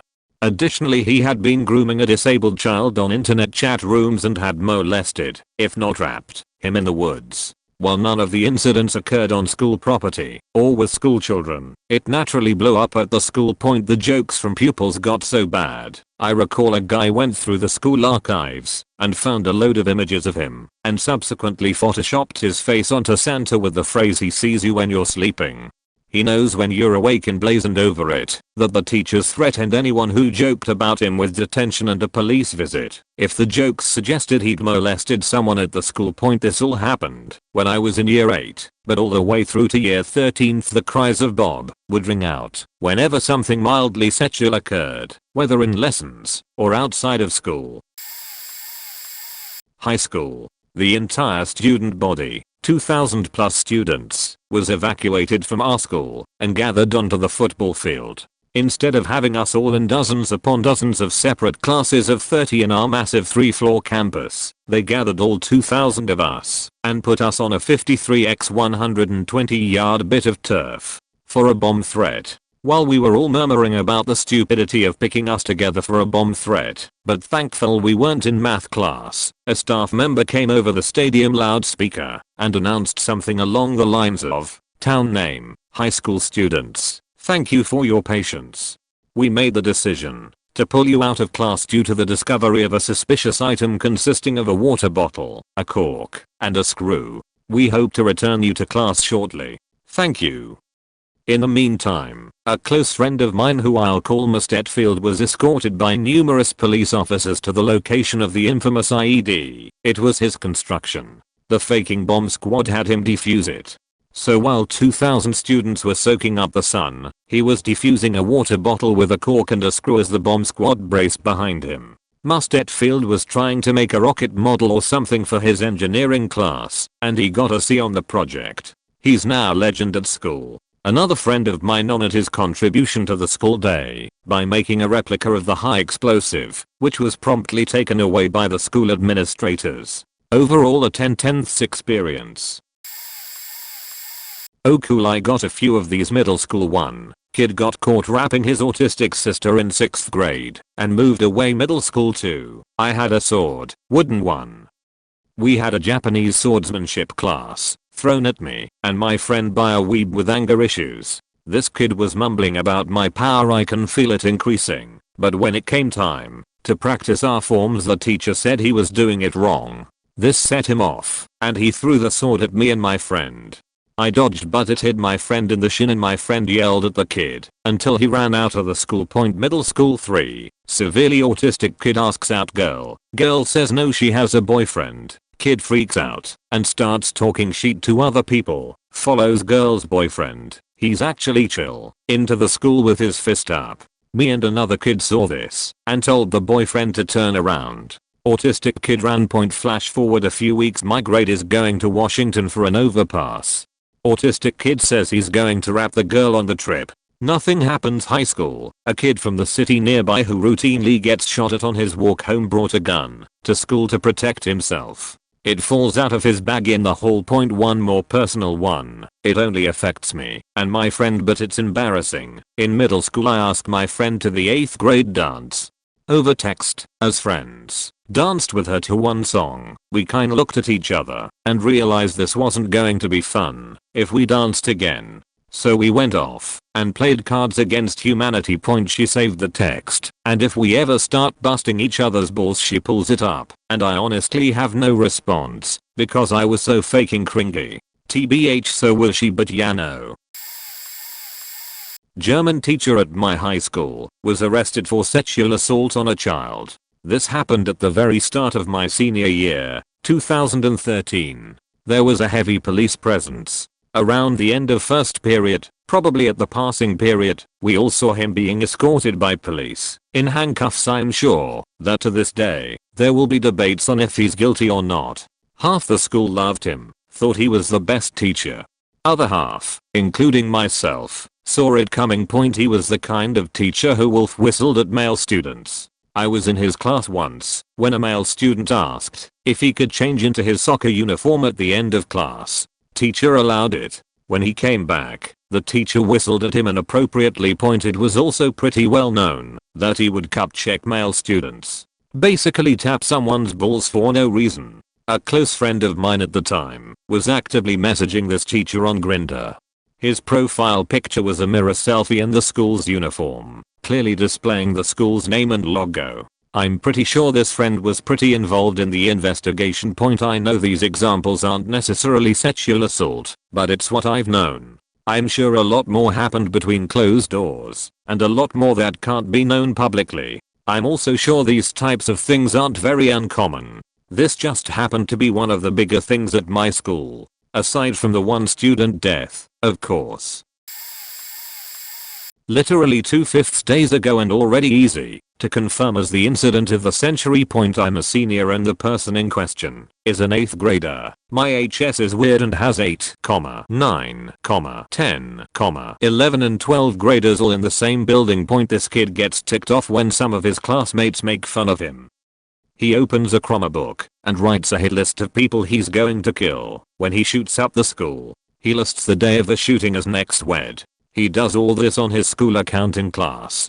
So not the sharpest tool in the shed. Student sees it, tells a teacher, she panics and tells a principal, moves up to the superintendent and the police. Every school but ours evacuates for the day. Kid gets arrested, and bits and pieces of the list were leaked on Snapchat. On Monday everyone is memeing in school, while parents are panicked and angry. People on the list joke it's their accomplishment and their parents call/email the school in a hysterical panic demanding more information before the day listed on the sheet occurs. Superintendent releases a statement, telling everyone to stop being nosy and calm down. He also states that extra security will be in place the day of the day arrives. Our school now has 3 armed police officers patrolling around while the whole student body jokes about finally dying by shooting all, while this 8th grader is sitting suspended wondering how much he faked up. My senior year of high school, I walked into my first period class and there was a new person in the room. He looked a bit older than my classmates, so we thought he was a student teacher or something. Then his name was called on the attendance log, and we were all confused. Throughout the day, he was in our classes, in our lunch block, etc. And everyone kept talking about the weird old guy. At lunch, he told some of our classmates that he had cancer, which is why he looked so old, and that it was throat cancer, which is why he couldn't talk much. The summer before, one of our classmates had died from a brain tumor, so everyone was really sympathetic after that. I go home, tell my mom about the creepy, old looking kid. My mom scolds me for being mean and tells me to go make friends with him because I knew what it was like to be the new kid. I rolled my eyes, but decided to say hi if I had to point. Well, the next morning, in homeroom, the announcements come on, and they mention that we may have noticed a student who seemed off. Turns out he was in his 50s, forged a bunch of paperwork to enroll himself, all to show how poor our school system's verification and security system was, and planned to write a book about it. Sounds too good to be true. Here's a link to the news article about it. Some kid was talking about guns because he was really into hunting and stuff of those sorts. Someone overheard him and decided to report him as a potential shooter. The situation was blown way out of proportion. They pulled him off the bus and talked to him and a bunch of his friends and realized there was nothing going on point except they decided, along with his parents, to put him into in-school suspension for a little bit, but not as a punishment and not actually on record. Just because the rumor was all around the school, so they didn't want him getting teased. This probably wasn't the brightest idea, because people naively assumed that if he was suspended then it must be true. I'm not sure how, but within the next week this rumor started that there would be a shooting at the assembly coming up. The day of the assembly comes, and everyone's not taking it seriously, because it was an obvious rumor. During lunch, all of a sudden the principal, vice principal, and some other staff start running through the cafeteria. Some girl assumed it was because of a shooter and shouted accordingly. Everyone noticed the staff running, so everyone ran outside from the school as quickly as possible. Turned out they were actually running because there were some kids having sex on the baseball field out back, and they were rushing to stop it. Later that day when the assembly came, only around 20% of the kids were there. During my junior year in high school we were put under an emergency lockdown. The high school I went to was in the middle of a residential neighborhood, with housing backing up to 3 sides of the school's property. The 4th side faced a major road. There was a domestic disturbance reported at one of the homes adjacent to the school's baseball fields, which were located on the opposite side of the main parking lot from the school building. The occupants of the house were a family that had recently separated, with the wife having recently filed a restraining order against her soon-to-be former husband. The husband had broken into the house, set off the security alarm, and barricaded himself into a bedroom that faced the school, reportedly with several hunting rifles with scopes. I was in chemistry class at the time. Our teacher stopped in the middle of a lecture when he saw a police officer in full tack gear run by the classroom. An announcement went out over the PA system stating that there was an emergency off the school grounds. But we were under lockdown until it was cleared. The windows in this particular classroom faced the house that the man was in, like a bunch of 16 to 17-year-old idiots. Rather than realizing we were less than 300 meters away from firearms that could have possibly been pointed at us, and moving away from the windows. I know very little about these kinds of weapons, so I'm not sure if we were in any real danger. We all sat there and watched the SWAT team advance through the baseball fields, surround the house, and breach it. It turns out he had a shotgun with no ammunition. I was at a boarding school where we were separated by sex, so I didn't experience firsthand what happened on the boys' side. At about 3 AM 3 of the older boys got up and put on balaclavas and fashioned whips out of coat hangers. We were quite tight-knit, so it was still clear who it was, must have been for aesthetics, and rounded up every single boy by waking them up, dragging them out of bed and blindfolding them. If they didn't comply they employed the coat hanger whips, but most just went with it anyways. It seemed fun.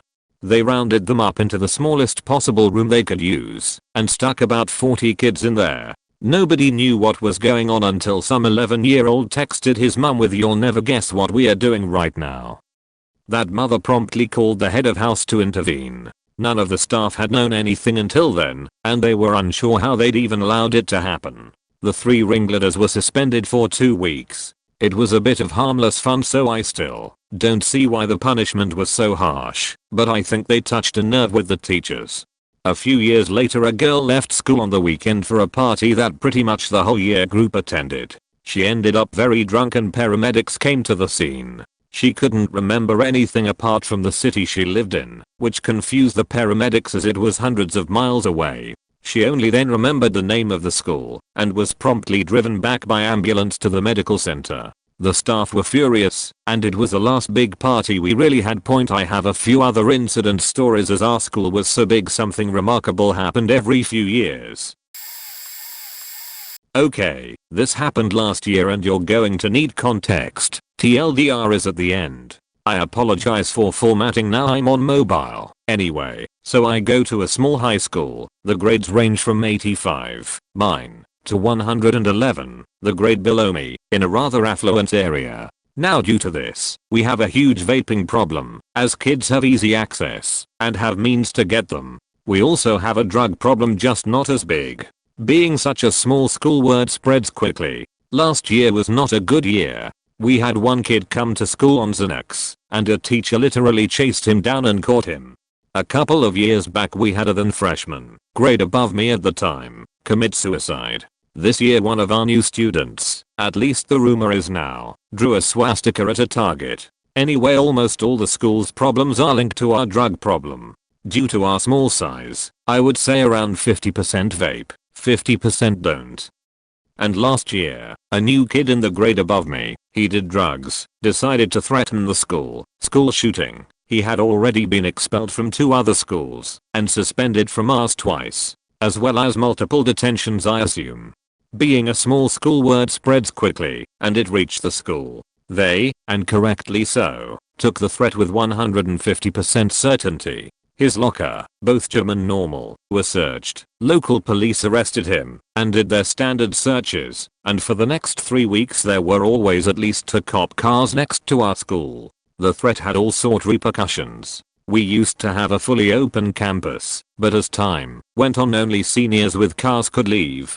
After the threat the school has a no-leave policy without parents or guardians. Seniors and juniors with cars can't even leave to get stuff.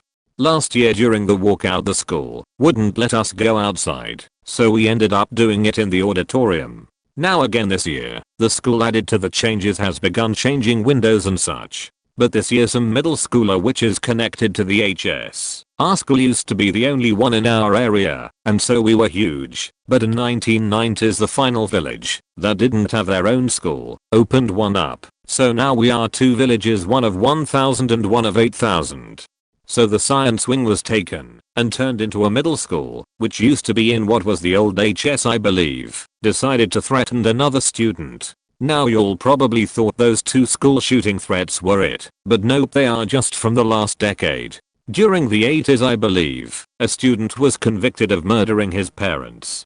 Later using DNA evidence he was acquitted. All this is a blue ribbon, top 400 school, and top 100 school in music. We are messed up and it all goes back to 2 things, money and drugs. TL, doctor, a school shooting threat or threat against another student, and most of all a false murder allegation resulting in one student being jailed for I think it was 30 years until acquitted.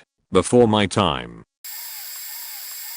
We had multiple incidents during my last 3 years in high school. All of them were drunk driving accidents. The worst one was junior year. During the summer about 2 weeks before school started for senior year, there was a kneeboarding accident that killed a would-be senior. I lived on the water about a mile from where it happened. The Coast Guard was flown in, everyone searched for the kid. They did find like 330 racks emptied and thrown overboard as well as multiple handles of cheap booze. A day later, the dogs were brought in, and the kid was found dead from blunt object trauma.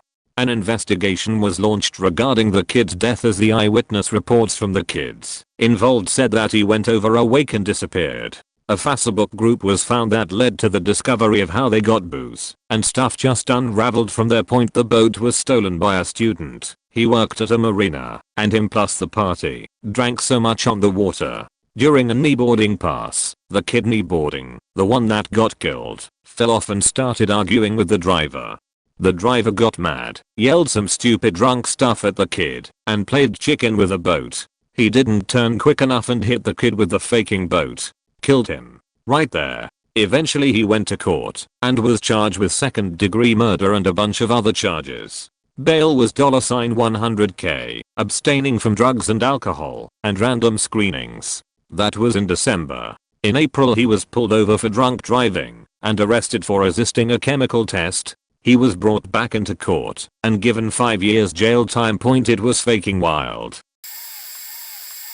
In 2000, my high school was heavily rumored to be one of the top 10 places for a Columbine repeat. Towards the end of the year, a couple friends and I decided to start a free thinkers club. Basically just get together at lunch and talk BS philosophy and whatnot and have something to put on our college apps. Now, my group of friends were a bunch of weirdo/outcasts. I and a few others did regularly wear trench coats to school, but more as a holdover from the goth aesthetic.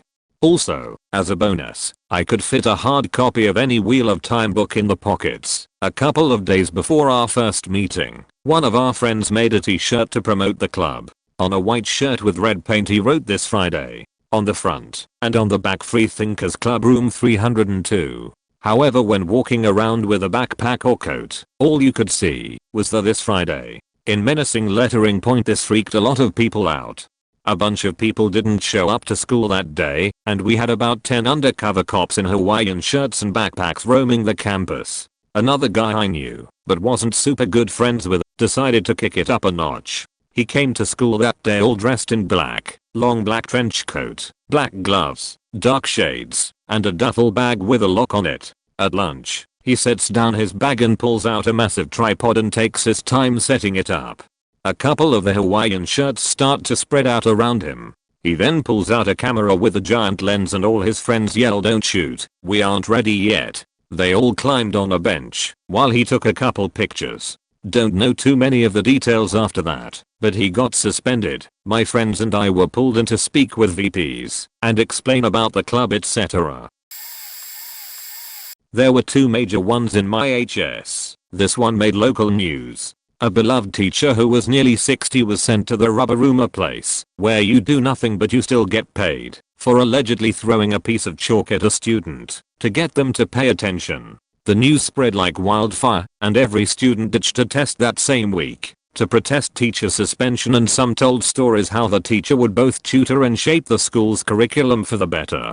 Also, many were protesting against the new principal, who was aware of the incident and accused him of having a personal vendetta against the teacher. The principal is still there, and my HS makes the news at least once a year for something that the principal allegedly did, that is sexual misconduct, firing other beloved teachers, cutting funds for clubs, etc. A year after the first incident, another teacher and a student were caught by an adult making out in his classroom.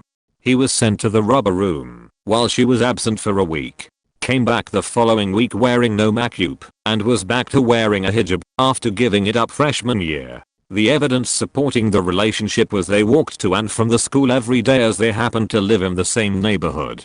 Guy had a wife and a kid too, and I believe was somehow cleared of all charges.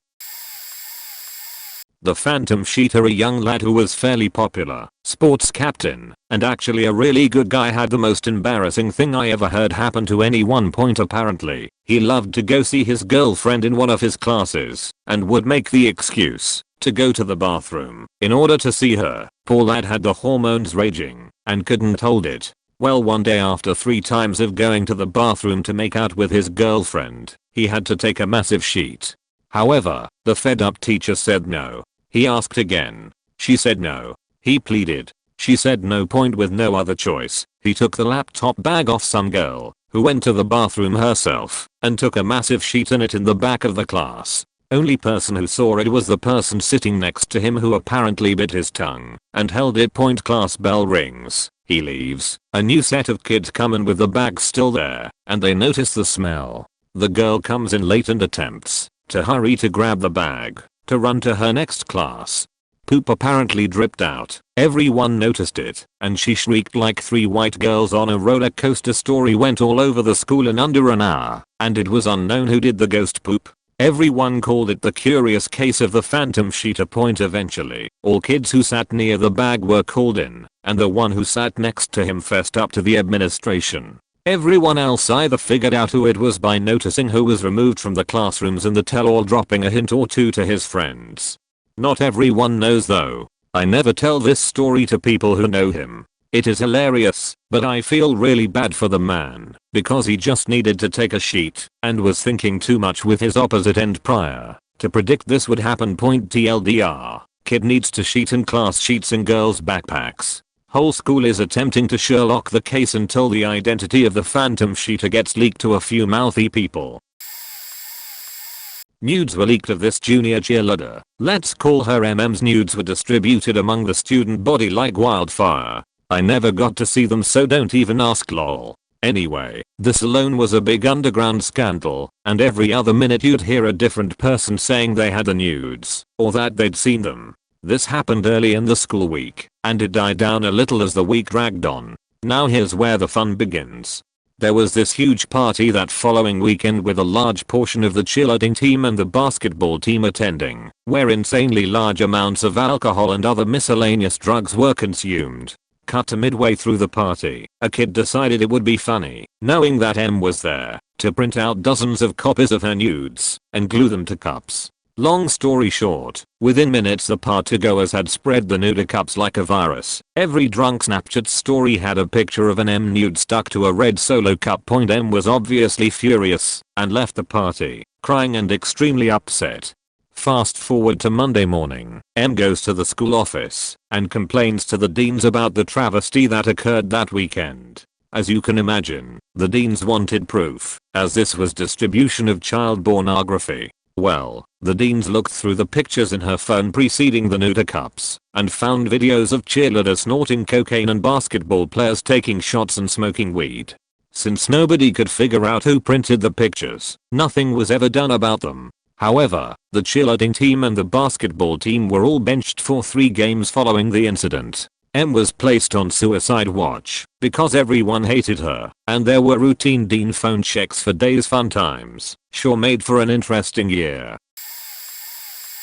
Not really one big school incident, but quite a class incident. Elementary/middle school kid gave another kid a concussion by grabbing his head and thrusting it straight into his knee. Our class was the troublemaker class. A temp teacher had us for probably 60 to 90 minutes before flipping us off and storming out of the classroom. She was obviously fired. Geography teacher spent a few lessons basically using us as therapists, talking about being bullied as a kid. He seemed a bit mentally unstable, but on the bright side, he did watch Requiem for a Dream with us, which is just a great movie. ADHD kid who couldn't sit still if her life depended on it. Teachers were quite literally planning to put up cardboard walls around her so she wouldn't distract/be distracted by others. They ended up giving her a small softball to squeeze instead. As you might imagine, that ball was thrown to other students within a few minutes of her receiving it. She was also the reason why probably a total of 50 lessons over the course of a few years were spent telling us off. Kid with anger management issues got pissed at the cool guy of the class. He started shouting, at which point the other guy started hammering his back with curled up fists in front of the teacher. The teacher didn't really do anything except look startled, and the kid with anger issues ran out of the classroom crying and shouting he wouldn't return. He returned after a few days, to nobody's relief. High school we had to read in class, while the teacher did something else for 5 to 10 minutes, and one of the students had forgotten his book. He decided to read from the teacher's book. When the teacher came back and found out, he started screaming into the student's face, saying he was lucky he didn't get him expelled for theft, and called the police. The student didn't even flinch, just sat back and looked mildly bored. We are talking about a physics textbook, nothing special. That teacher was always a bit of a weirdo. Just a few off the top of my head. Not quite as crazy as some in here, and I know I'm late, but here goes. There was a teacher at my school who'd been there for something like 50 years. I think he went to school there too. He only left to go to uni. Everybody loved him and thought he was an amazing guy. He looked after me and the school some days when my parents were going through a messy divorce. When I was like 12, basically provided free childcare, taught me chess, and talked to me about the books I was reading. I was and am a huge book nerd, and was just generally an amazing guy. He was like that with a lot of people. It was a boarding school and he worked with the younger kids mostly, so he ended up being like a surrogate father for a lot of them. He also organized loads of trips to the countryside and taught us how to build fires and that. An amazing dude. Basically point he also taught some junior math classes, and one day he goes home at lunch and doesn't show up for his afternoon classes. There was a lot of speculation, but just like kids making jokes, you know. Then we got called into a meeting. Everybody was there. All of our teachers, the school chaplaincy team, the matrons, the deputy head, literally everybody in the chain of command showed up. The head of the junior school said, quite simply, after a short preamble, Mr. X is dead. Afterwards it was chaos, but chaos in slow motion. They told us that they were all there for us, or we could just go outside if we wanted. Some kids just shut themselves in the toilets and cried. Others just sat with each other in silence. A lot of us, including me, did a lap of honor of the cross-county track. The teacher had been in charge of athletics and ran the cross-country team. Me and my friends went up the athletics track at a field at the top of the school and just watched the sun go down and talked for a bit. If we had been a couple years older, I'm sure we would have brought some beers. This was during the time of Utri, which if you're not British was a massive operation by the police to catch historic pedophiles. Some boys who'd attended school in the 80s had accused this teacher of lewd behavior.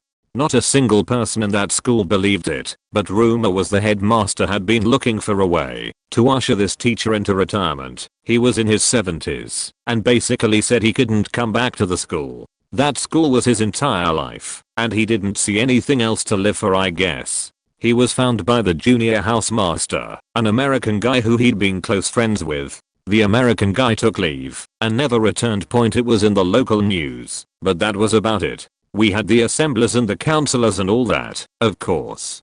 It was talked about for the rest of the year, but when we came back the next year it was like it never happened, and instead of making us closer as a group, it was the beginning of the chaos and bullying of the later years of school. I didn't experience any of that until my final year at the school, but I saw it, and I could never understand how those kids who had been crying their eyes out together and hugging each other when that man died could do the things they were doing to one another. My mum picked me up after and said we could do anything I wanted. I said I wanted to get flowers. We brought the flowers back to the school and gave them to one of the teachers, who hugged me like I was her own kid. Then I got back in the car and cried my eyes out. It wasn't my first experience of death as a kid. My grandparents had both died before that, but I think it was my most poignant. It didn't need to happen, and it took me a long time to process that and deal with it. So yeah, not exactly a kid blowing his brains out in class, but it still hurt. It's hard to name one. I'm currently a senior in high school. Freshman year, the violent intruder alarm went off by mistake and caused a massive wave of panic for like an hour while everyone just sat in the rooms. That was required procedure. Fuck us if it was real, right? Sophomore year, the violent intruder alarm again went off by mistake and we had to again sit in the rooms for an hour and a half while it was all sorted out. Junior year, an actual threat was issued to the school, and despite them not being able to contain the situation, school was still in session with the exception that not showing up was fine. About 2 weeks ago there was an actual credible threat, and they still held school, but cancelled it during second period due to the lack of students. About 7% actually showed up. The administration also seems to have a massive power trip at my school. This year at homecoming, 2 very close friends of mine were forced to leave for being intoxicated.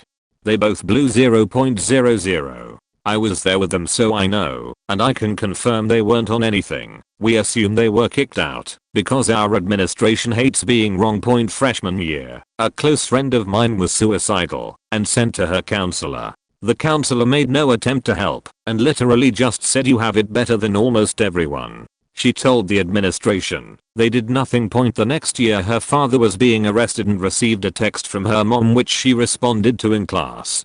Despite cell phones being allowed, her teacher sent her to her counselor, and the counselor compared her dad going to prison and trying to figure out what was happening to her son losing his wallet on his way to work and being pulled over. No one knows quite how that comparison actually was relevant. Another complaint to administration. Still nothing. This year, after finally breaking free of her suicidal tendencies after her father's passing, this close friend made a Facebook post to detail the horrible things administration has done to her.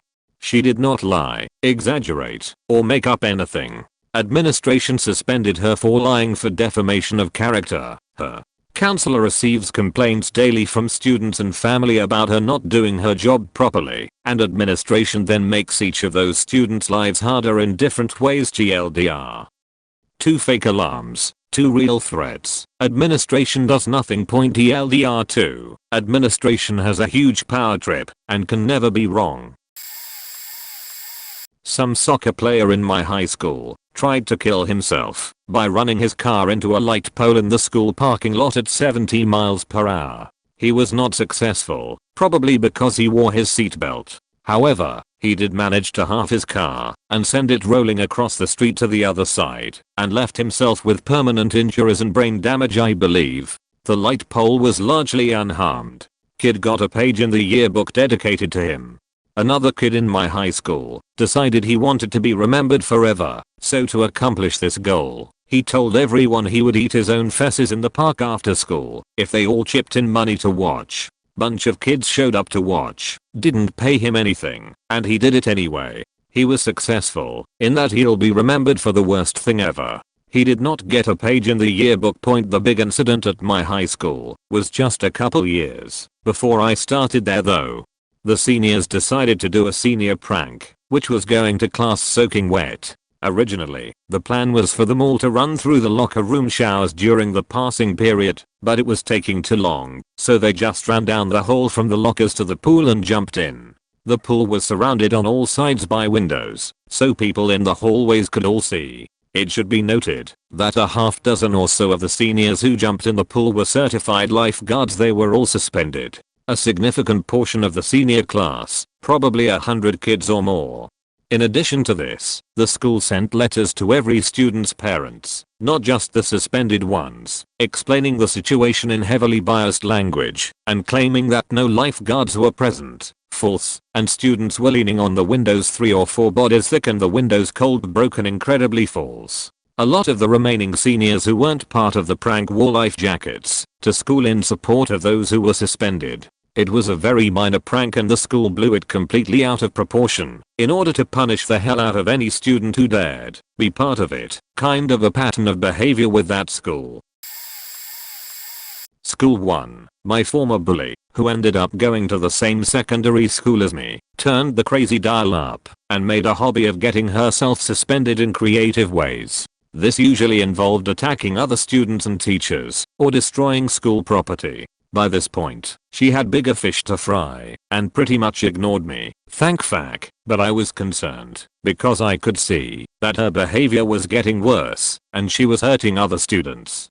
But she finally broke our school's policy of never expelling anyone when she attacked and molested a fellow female student in the pool showers. Apparently it was really violent, and it went on for a while before they were discovered. It was really horrific and the police were involved in the aftermath. She got farmed out to a strict boarding school, but there was a rumor that she went to the Irish equivalent of Juvie Point School too. We had a serial phantom cheater. They would cheat in school bags, in empty classrooms and the closed lids of toilets. Everyone suspected this one guy, but I don't think it was ever proven. Some kids managed to push a tracker wheel through the double fire doors at the back of the school. They pushed it down a set of wide stairs. School was built into a hill, and it smashed into a door, taking the door, the frame and a good portion of the wall with it. Luckily no one was in that class and no one was hurt. The absolute favorite teacher in a small engineering charter school died suddenly of a heart attack at the beginning of the spring term.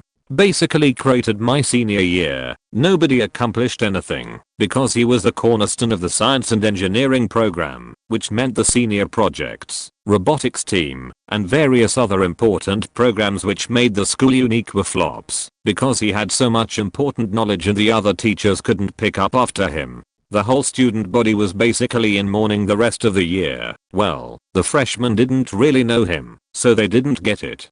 My class were the last to have him for the root cause analysis project, which consisted of a simulation of the Columbia disaster and an executive summary describing the course of events, the root causes, and your recommendations for reform, all of which was to be accomplished between the end of school one day and beginning of school the next day. So basically you stayed after school to do the simulation with the rest of the senior class, then stayed up all night figuring out what you were supposed to write, then writing it and turning it in the next morning at 8. To this day, it's probably the school project I'm most proud of. Despite learning everything I knew about the Columbia disaster, root cause analysis, and executive summaries in one night, it was also the paper I feel like I had the best handle around. I really knew what I was writing, I knew what was important, and why it was important. I didn't have to bullshit anything. I felt like I was really learning a valuable skill, and putting it to good use point without the teacher in question. Dr. I. This project was never the same. My sister went through it 2 years later, and didn't get out of it what I got out of it. Apparently it's been dumbed down and simplified because the other teachers just aren't as skilled in teaching the material as he was, and students started failing. The school has been going downhill ever since his death. Pretty astonishing that everything can be so built around one guy's presence, but there you have it. Rumor was spreading that my high school was going to bring back a semi-annual tradition called Challenge Day, where classes were cancelled, and instead the student body would be broken up into teams with an even breakdown of classmen to compete in a one-day engineering challenge. Kinda like a hackathon, but more general and not optional, but still fun cause surprise no classes anyway. It was announced one morning that it was happening that very day and the hype was real. Everyone was so excited, the school was positively electric. At lunch all this energy was overflowing. One kid started channeling this energy by quoting lines from 300 at the top of his lungs, like he was rallying an army, which ended up being exactly what happened. A whole mob grew around him, eventually close to 250 students, and every few minutes we'd break into the Spartan who chant in between his rallying screams. It was cathartic. Point now my high school happened to share its campus with our rival school in the district, one of the funny things that happens with magnet schools. Naturally it felt appropriate to frame this rival school as the Persians. So we got all pumped about vanquishing the Persians, and promptly the entire mob charged at the rival school in a veritable stampede. We poured into their cafeteria and screamed the Spartan chant as a group, and then poured back out. After a rallying speech from our Hispanic king Leonidas, we repeated the charge, this time at the library, where we chanted some more, but in hushed voices, because it's a library. We tried for one last charge at our own school after that, thinking we'd be returning to the keep after our conquest. However, we were stopped short by our principal, who alone stood his ground facing us at the door screaming, "No, not at my school." And the stampede dispersed around him mid-charge. Point in hindsight it was pretty reckless, and it's amazing nobody got hurt or trampled. The school never held Challenge Day again, and Leonidas was given detention until he graduated. Point TLDR, school was hype one day and formed a mob during lunch and stampeded around campus screaming like Spartans. It was epic, but King Xerxes prevailed in the end. During my sophomore year of high school, a popular socialite's nudes were being sent around. This caused a chain reaction which led to hundreds of girls' nudes being leaked and spread around. We called them baseball cards. People would ask others whose nudes they had and traded the ones they didn't, literally like you would trade a repeat baseball card. At the same time, an app called Secret was released in the App Store. This app lets you choose your high school and posts a message which could include a picture if you wanted, completely anonymously. This app was at first used kind of like a gossip and cyberbullying forum, but soon enough people started posting things like, "Yo, anyone got Olivia's nudes?" An update on the app allowed you to post comments. People would reply with Dropbox links containing various girls sorted by high school and grade. They would encourage the addition of other nudes to this Dropbox. Eventually, school staff caught on and banned it from the Wi-Fi. People started using it with their data, and it was out of control. They even gave us a talk saying that the app is banned, and any person caught using it would be expelled and reported to the authorities. I don't remember how it died down, but for a period of 6 months there was a massive underage porn market going around my school and other schools in the area. Few stories and nostalgia. I go a bit off, but trust there's some good ones here. First and last, one of the bullies in my class loved to jack off in class. He would sit at the back and faking blow load his friend even joined him a few times. He'd do it multiple classes a week. He'd even got caught by the science teacher, but she being a sweetheart warned him not to do so, since she understands hormones and all, and didn't take action. Then he does it again in math class later that day, and one of the girls complained. Teacher would leave a lot. When the teacher came back he told him to stand, and his zipper was open with a full bone in his boxers. Principal's office. Lawyers called his dad was even a famous professor at a well-known university in our city. Man, I felt like a rock star when all the classes would ask us the details. The details teacher had a metal flask for water on her desk. The student asked if he could use the loo. She said he just went, or she said no, basically this wasn't my class. He then proceeds to urinate into the flask and put it back. Lesson continues and his friends insinuate the teacher to drink water. Somehow she goes to take a sip and smells it before she does. Long story short, kid got expelled. Point our city, Karachi. We have bus drivers for the kids who live on the other side of town, and they chill at the back of school behind one of the buildings which is isolated, and like a sand dirt patch they wait there for a few hours I believe. Friends and I play some b-ball. When the ball lands behind the building where the buses are parked, we go back there to find not only a few, but what looked like at least 10 to 12 empty bottles of whiskey. One was half full. We reported it and felt all goody, since we used to fact sheet up also. Lally-mo kids who used to cut themselves would steal sharpeners to self-harm. Teachers brought it up how sharpeners are going missing and turning up bladeless, and that's how mental health coaches were introduced. Oh, and I got sent home for distribution 4 firecrackers for math answers from this one nearly as whole. God, they made me feel like a criminal, like I killed someone. But I guess small firecrackers in the hands of kids can be very dangerous. Lol, I used to smoke docker in the teacher's bathroom, never got caught. Don't smoke kids, it's a beach to leave once you fall into it. Point happened in uni around the time Trump was running for president.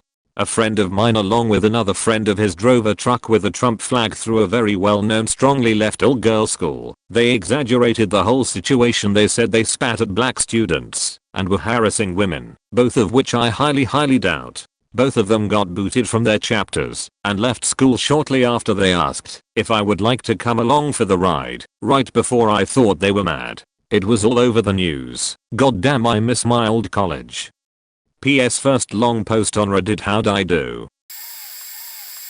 Mine is a little more lighthearted than most on here. Point. So my senior year of high school, my best friend and I had a symphonic band together. During our third hour, we had a record of pranking each other. My magnum opus was taking his keys the last time we went to Walmart, going and making a copy of his car key, keeping it, and then proceeding to move his car around the parking lot. When I was on lunch, while he was in class, once he found this out he had to one-up me, which he certainly did. See, our band room had an adjacent locker room attached, so we could all securely lock up the thousands of dollars worth of instruments when they weren't in use. Each kid was given a locker determined by the size of their instrument and told to bring their own lock to secure it. Point. One day, I get into the band room, go to my locker, unlock my lock, leave it open hanging on the locker, assemble my saxophone and leave to go warm up as I had done hundreds of times before. My friend decides to take my lock and hang it on the fire sprinkler in the band room. As he went to try to lock it, he fell off of the step stool he was standing on and busted the pipe. Hundreds of gallons of water that was undoubtedly half a century old judging by the color began to spray out of the pipe. This caused the rest of the sprinklers in the music building to start to go off. We were told to grab all that we could and evacuate. Within 20 minutes the building with a recessed floor plan was flooded ankle deep with gray-brown water. It ended up costing over $2 million in property damage. When you consider all of the expensive instruments, marimba, snare drums, timpanis, tubas, pianos, that number becomes more realistic. Fortunately insurance covered almost all of it. My friend's family only had to pay $2,000. The band and orchestra got all new instruments and fancy new carpet in the rooms. All's well that ends well. The incident at my high school actually involved me. My choir teacher had an affair with me. He had a baby son at the time, was extremely well liked, and openly Christian. Point. He was 30 at the time. It's weird to think about because I'm almost 27 now, and I can't imagine doing what he did with me. I was 18. We started talking when I was 17. I was in a bad place emotionally, and I was close with him because I was involved heavily in choir, and he was a friend to me. I guess he was unhappy in his marriage. I don't know. We had sex at his house several times in the months leading up to my graduation, and then I stupidly told my best friend, and she told the principal. He was fired, lost his teaching license, and got probation. While we were both consenting adults, it's illegal in my state for a high school teacher to fuck a student. For a long time I was super resentful about the outcome, because I didn't think he deserved for his life to be ruined over it, and I felt as though I was equally at fault. I still feel guilty for it most of the time, and I have nightmares about him pretty often. He had only been teaching for 3 years. I didn't, and don't, feel like there was a power imbalance, but I now understand why the law is in place. Anyway, I was asked not to come back to school for my last month because it was causing too much of a distraction for me to be in classes, what with kids gossiping. I didn't have to do any schoolwork, but I still graduated, of course. Unfortunately, a bunch of rumors were started that I falsely accused him of statutory rape and dropped out. I lost all of my friends. Sucked balls. Still regret it all. 2 incidents actually. It was my senior year when the football team was caught hazing freshmen. Seniors made freshmen touch their nuts, not their own. They got waterboarded. They lined freshmen up, put a dry towel on their head, and put them in the showers for like a millisecond, and took them out. That's all I remember. They cancelled the rest of the season, and it was right before the rival school football game. We were all bummed. The messed up part was, they only got caught because a freshman told his mom, because he enjoyed it. The kids that were hazed were supporting the seniors because they knew it was all in good fun. Some lined back up to get waterboarded again. We were on sports center, so there's that point. A kid a year below me in that same year, my senior year, came out that he was raped. Upon further investigation, it turned out that he was raped in middle school by a teacher. This teacher was loved by every student, so it was a surprise to students who had her in the past. He got lured in a janitor closet where the event happened. At first he told his friends that they were having a relationship secretly, but thinking back now, it was probably a cover-up because of how scared he was after everything. The messed up part was the teacher had a baby a year after the events and a husband, so I don't know how the DNA tests were afterwards. Our school was one of those fancy private ones you had to pay a lot of money to get into, so it was very dominantly white rich kids. We don't have that many known incidents as a result. Kids either are too smart to be caught or get caught, and it's hushed up to keep the school donors happy. There's a few stories I've seen and heard secondhand from people that were in high school before I was, that one kid who thinks he's all that, and you watch the guys agree with him, but the girls are mocking him behind his back for X, Y, and Z. Every class had one. My all that kid was kicked out in 8th grade. He had Snapchatted some of the people he thought believed him to be cool and sent them a video of him using a weed bong. They weren't the biggest fans of him and took a picture. This was before it was known it indicated when you did such, and sent it to a teacher. He was suspended for 3 weeks and banned from returning to school next year. His father had pulled him to the middle of the parking lot and everyone could see him being yelled at. When my mom picked me up, she informed me he had been shouting for the past 10 minutes. We drove away before we could hear the end. It was a bit sad because both of his parents were born and emigrated from India, so it must have been difficult to afford such an expensive school for him since kindergarten. He mostly stayed at the back of the class for the rest of the year and didn't return for high school. When I was a freshman, I told this story to a sophomore I attended clubs with so I could get a laugh out of him. He told me that a kid in his grade was expelled because he brought plutonium in a freezer to science class. The kid was just told to leave at the end of the year originally, but was expelled a few weeks later because he kept fighting the claim and broke suspension rules. He said that the kid apparently got the plutonium from his uncle who worked at a nuclear plant a few hours away, but no one ever confirmed that was his source. I asked a few sophomores about this entire story because I didn't believe them, and they confirmed it. Even told me which teacher it was that he had in science and which teacher caught him. He's probably the stupidest person I've ever heard of. He at least knew to keep it from getting too hot, and therefore radioactive, but he is the definition of dumbass. Sometime at the beginning of my sophomore year a senior was expelled because his parents found him odd at home due to alcohol and some sort of opioid no one knew he had access to. He was taken to the hospital, and, when students and teachers were asked about it, many admitted that he always acted drowsy in class. I sat with some juniors while they debated whether or not he was dealing drugs too. We didn't know because the staff didn't tell us. Our sources for his disappearance were just his friends and his parents' friends. He was banned from campus for being intoxicated on the property and never came back. My friend, again in 8th grade, since that was a strangely eventful year, messed up her lab experiment and caught it on fire. We had a fume dome, so the teacher just had to put on the gear necessary, run it over, close the shutter, and turn it on. But when my class came in the next period everything still smelled and looked smoky. She was given 10 demerits, immediate Saturday school, and dismissed from class, while the teacher called her parents. We were always given a physical paper slip with our number of demerits and reason written in a blank, and she took the slip home.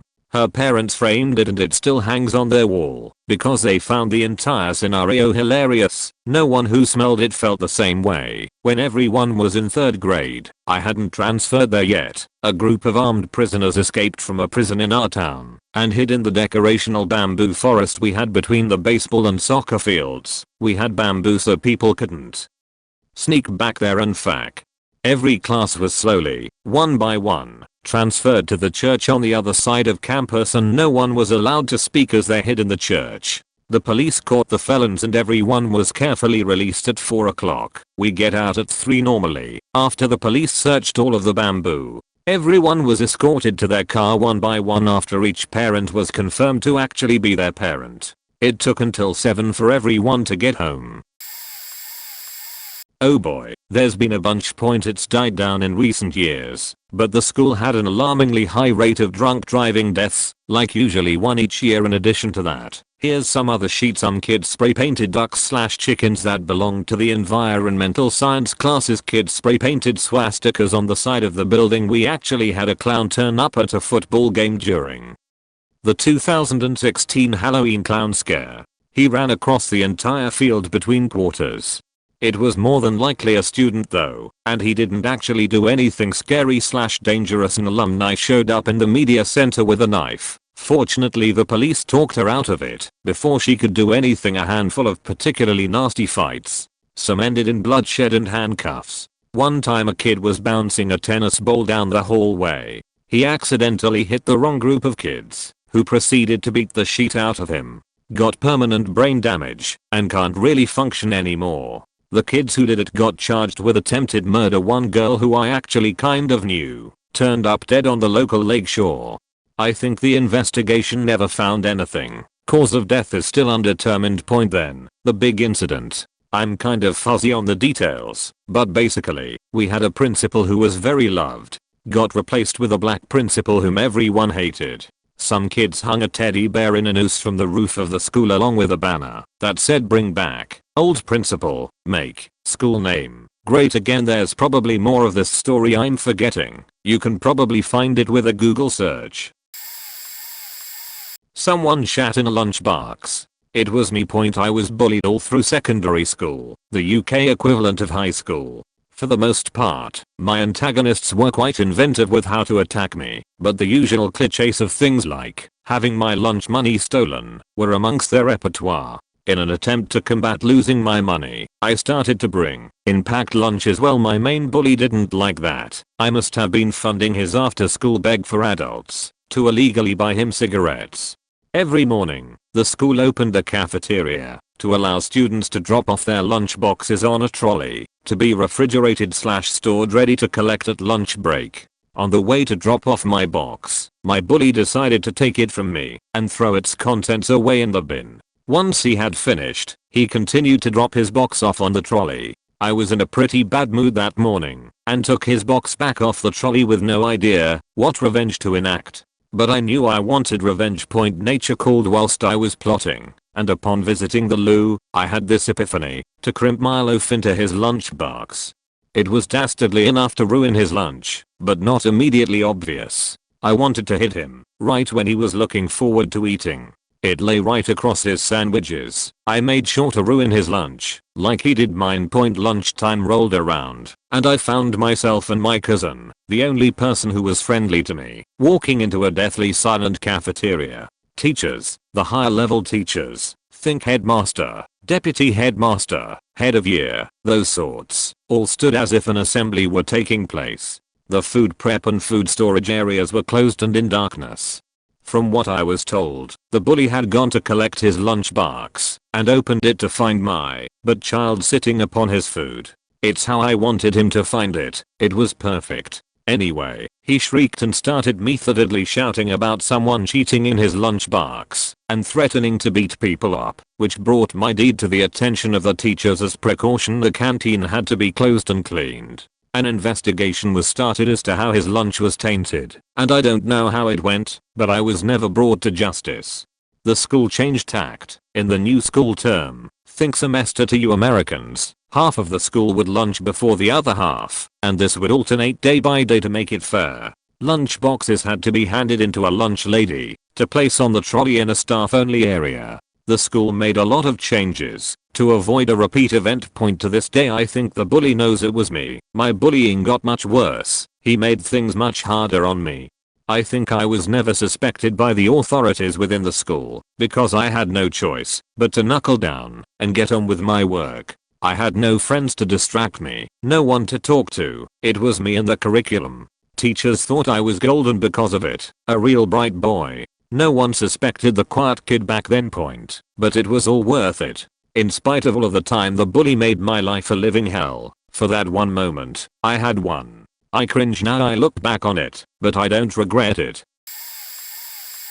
There were many incidents at my high school, but the most notable happened my senior year. Halfway through the year my language arts teacher retired, and we got a permanent sub. Let's call her Ms. H. Since February of that school year there had been rumors about Ms. H faking a student in the grade below me. Let's call him J. Of course these were only rumors, up until about 2 weeks before the seniors were done. Apparently Ms. H had been faking J since the beginning of the semester. They got caught when a fellow student found them getting it on in a car in a local park. Naturally they took a picture and went straight to the school administration. Of course she was immediately fired. Apparently the administration forgot to put her on the do not hire list because she managed to get hired at an elementary school within the district. This is where shit hit the fan. Obviously she was again fired, but the school board came down hard on the school administration. They ended up firing the principal. Everyone loved this guy. He would buy lunches for students who didn't have money in their accounts and other stuff like that, as well as a few other administrators, and ended up having to pay them nearly $1 million in settlements. Keep in mind the school district was already having funding issues as is. People started protesting his firing. This guy had been the principal for nearly 50 years, so multiple generations of alumni and current students participated. Meanwhile Ms. H became a stripper and even went on Dr. Phil to tell her side of the story, and naturally she made herself the victim.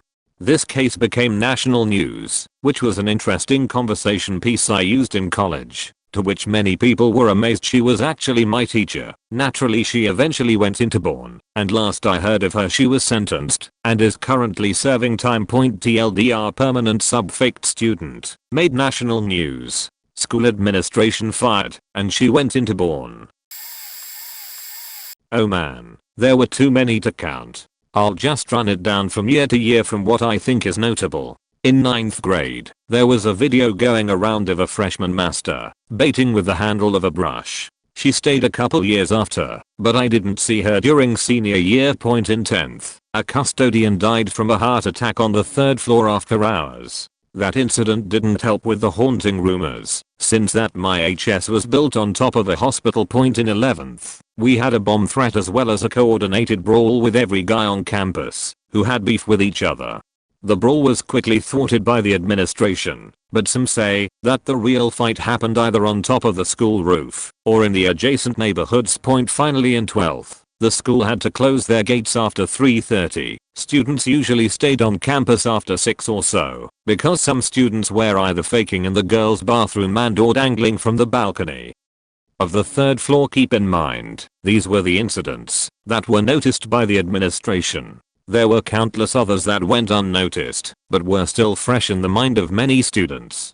One such example would be a guy who went on the soccer field during advisory. It's like homeroom but more useless, to pick on a person with autism while the cliques watch. That incident pissed me off the most because the teachers didn't want to do anything about it and proved that the cliques could get away with a lot of horrible shit. There was one more incident, but that was after I graduated.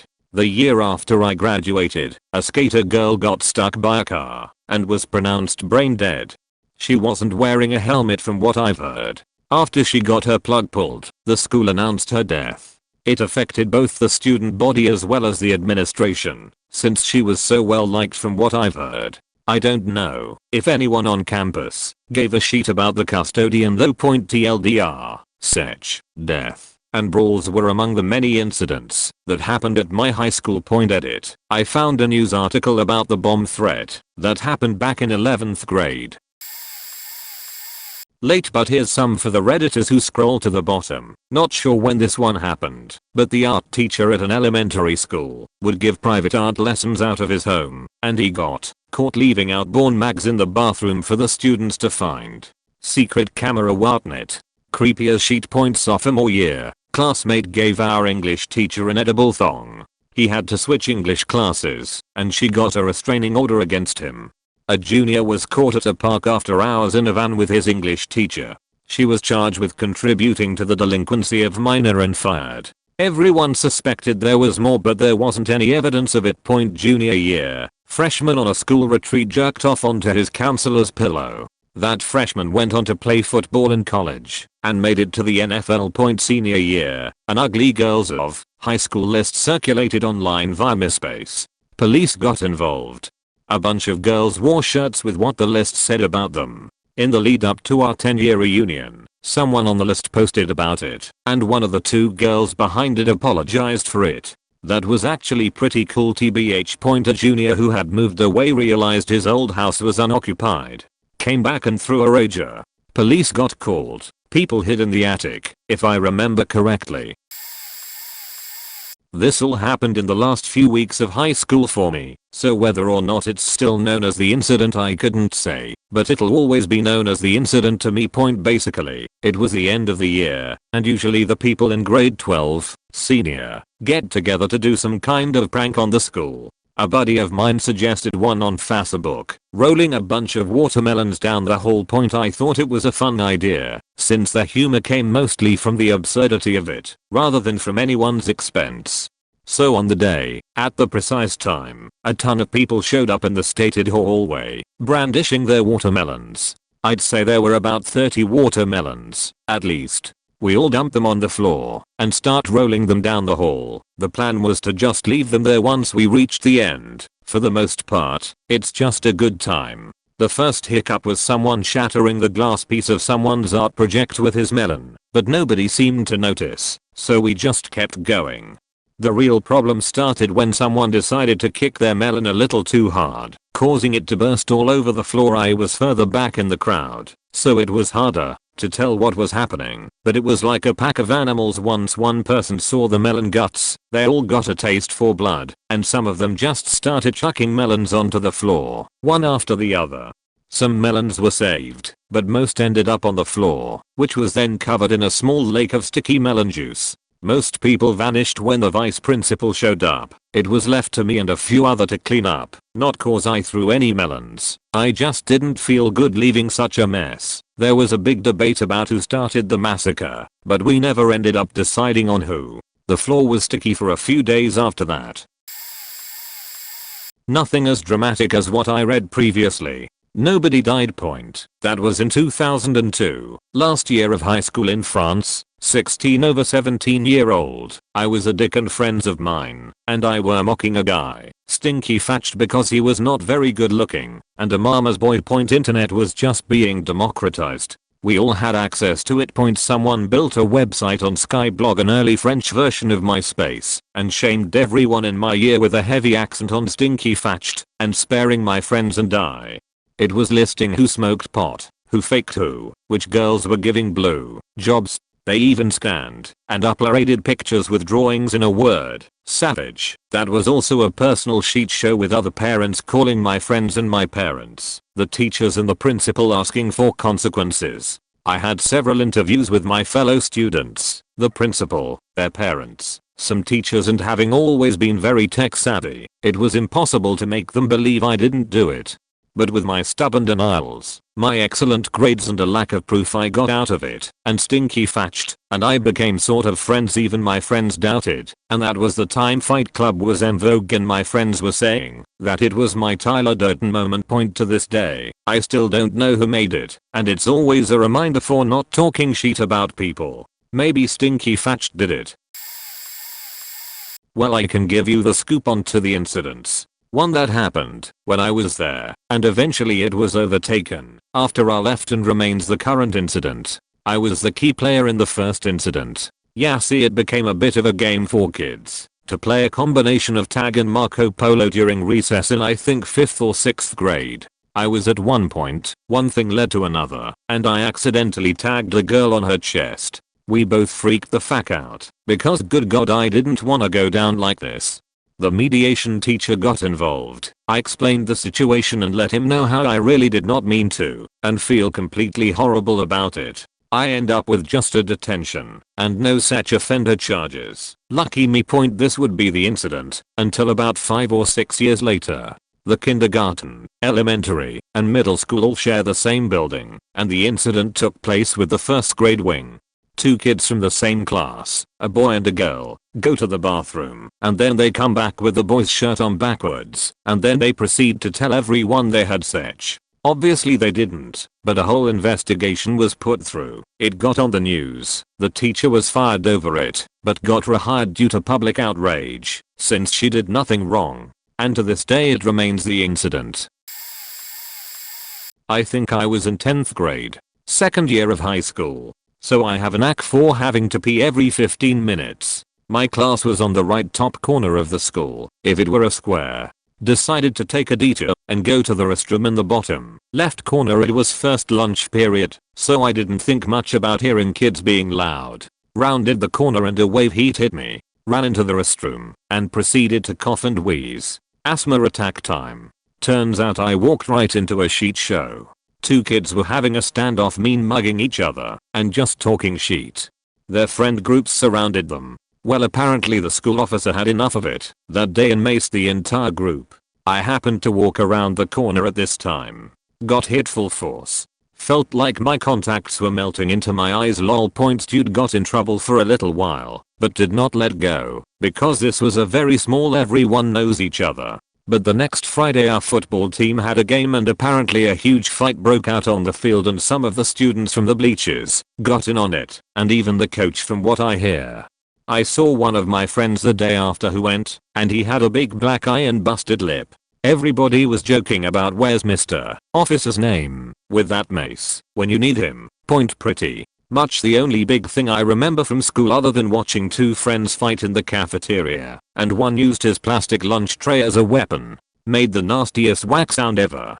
Good times, lol. 2 stories. The first from my dad's time and the second from my time. We went to the same high school. Point, he was friends separately with 2 kids of different social classes at the time. One a sports player at the school, and the other more of an average need type. Apparently the 2 kids had been teasing each other in and out of school, like kids tend to do. Things escalated from teasing to more violent altercations like fights and such. My dad, by his account, did not get involved between the 2 kids when things started to escalate. It ended with the average kid walking into a full classroom and shooting the sporty kid point blank range and then killing himself immediately after. When I was a sophomore, a man from a nearby town was having a rough divorce battle with his ex-wife. He thought the logical way to handle it would be to drive to her house where her family stayed, I believe it was around the holiday season, and murder all of them, save for his 2 daughters and his ex-nephew, who was badly injured and faked being dead to live. The man then abandoned his daughters after neighbors heard the gunshots and called the police. He staked out in the town where my school was. He was hiding in the woods around the school for 3 days before he was caught impaled to the forest floor with a sword, katana, that he owned. We were originally on lockdown until we were released at 7 on the day of the shootings, and we were ordered to stay home till he was caught. Where I lived at the time was connected to the school through the woods. Overall, it was kinda freaky to think he could pop out and run up to my house at any point. This happened about a year and a half ago, but this made national news. At my high school, they had an agricultural class that students from other high schools around would join to gain credit. There was a really nice and sweet girl who was in that class. This girl was named the county fair queen in our area and had plans to move on to college after high school. This was her senior year and these events happened in June, a week or so after her graduation. She had a boyfriend at the time, who was also in the agricultural class as well. Anyways, the boyfriend was crazy jealous, always hitting up other guys who were sending the girl messages, and I guess she just had enough of it and broke up with him. He didn't take that very lightly. The ex-boyfriend messaged her up the next day and asked her if it was okay to meet at one of the reservoirs nearby, and after some time pleading she agreed. After meeting up, the boyfriend takes her more west towards the lake. During that time the boyfriend tried to persuade her to love him again, but she had said that she wasn't romantically interested in the guy. He brings her back and asks for one final kiss, which she obliged and gives to him, and he pulls out a revolver and shoots her right in the back of the head multiple times because she started twitching, so I shot her again. I thought it would be an instant thing. He then took the body up to his great-grandfather's cabin, keeping it in the passenger side seat the entire ride up there. He was found the next day thanks to neighbors wondering why there was digging going on at an abandoned cabin. He was just sentenced to life in prison a few months ago, but it hurt everyone in the area to see such a smart and wonderful person have their life cut short in just a few moments. My high school band director ended up being a predator. The same year I graduated, he left our school. He had always joked that when my class left, he'd leave. We just happened to be a group of really talented and bright kids, but no one thought he really would, especially when he was heavily involved in the plans to renovate the band hall and build a huge indoor practice area for marching, as well as design a really fancy line of new uniforms. It didn't make any sense that he would leave when he was being given all this money to have the band hall of his dreams right. So we knew he couldn't have left voluntarily, but we didn't give it much thought. I graduated and had moved on point, but about a year later I saw on Facebook that he had been arrested at another school for basically making a new deranged student fondle his business. And if that wasn't enough, a lot of my Facebook friends who were in band with me started coming forward and saying that he had been inappropriate with him. Apparently he was especially creepy with our color guard. There are some suspicions he had an inappropriate relationship with one of our drum majors who'd babysit his young daughters. I started recalling some of the inappropriate things he had said to me. He had been a chaperone at my senior prom, and later told me, when I was in his office, that I had looked hot that night. It makes me uneasy to think about. I have a personality where I always keep a professional distance from teachers or other authority figures. I don't ever hang out or become buddies with them. But I wonder what he could have done if I didn't maintain my distance, because I was clearly one of his favorites, if not his very favorite. He was always making it clear that he really liked me. And it's so hypocritical too. Because he was such a Christian family man, with a military boot camp like style of teaching. He loved to scream at us to get us to play better. And when kids did something he didn't agree with, he really laid into them. My best friends, who were dating, were caught kissing at a football game. He was so enraged that he screamed at them and called them out in front of everyone. Same thing happened to another set of friends of mine. He let the whole band know so and so was kissing on the bus, which was devastating for one of my friends because he was in love with the girl who had been caught kissing. The band director went on about how that behavior smeared our school's reputation. We are better than that, etc. Lastly, when we were seniors, we went away to a competition, and my male friend had taken 2 steps inside the hotel room of some of my female friends as he was waiting for them to finish getting ready. All 4 of them had to go home over that. They were all such big sinners, right? according to him, and yet come to find out he was preying on underage children for sexual pleasure. Makes my skin crawl.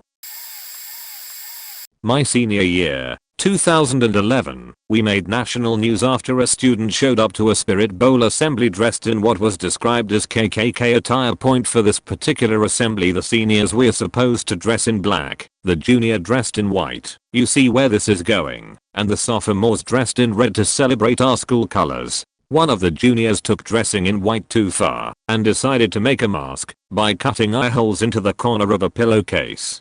When other students jokingly made the comment that he looked like a Ku Klux Klan member, he started running around the assembly throwing up the Heil Hitler sign. Point there was a black Latino student who didn't take kindly to this at all. He wrote a blog and sent it to over 100 different news stations including CNN. The whole thing exploded. We had reporters outside the school for weeks. Dozens of police officers were brought in to patrol our halls, and our principal was eventually forced to resign. It seemed like the whole thing had been blown extremely out of proportion. Until investigators started uncovering more acts of racism, most notably a small club of white supremacists whose primary ringleader had beaten a black student into a seizure. Point our school ended up being nationally ranked as one of the most racist schools in the US. The offended student who wrote the blog ended up receiving a $100K settlement after he and his father took the school district to court. The student who made the KKK hood was suspended for several weeks and had to receive temporary protection from the state after he started receiving death threats.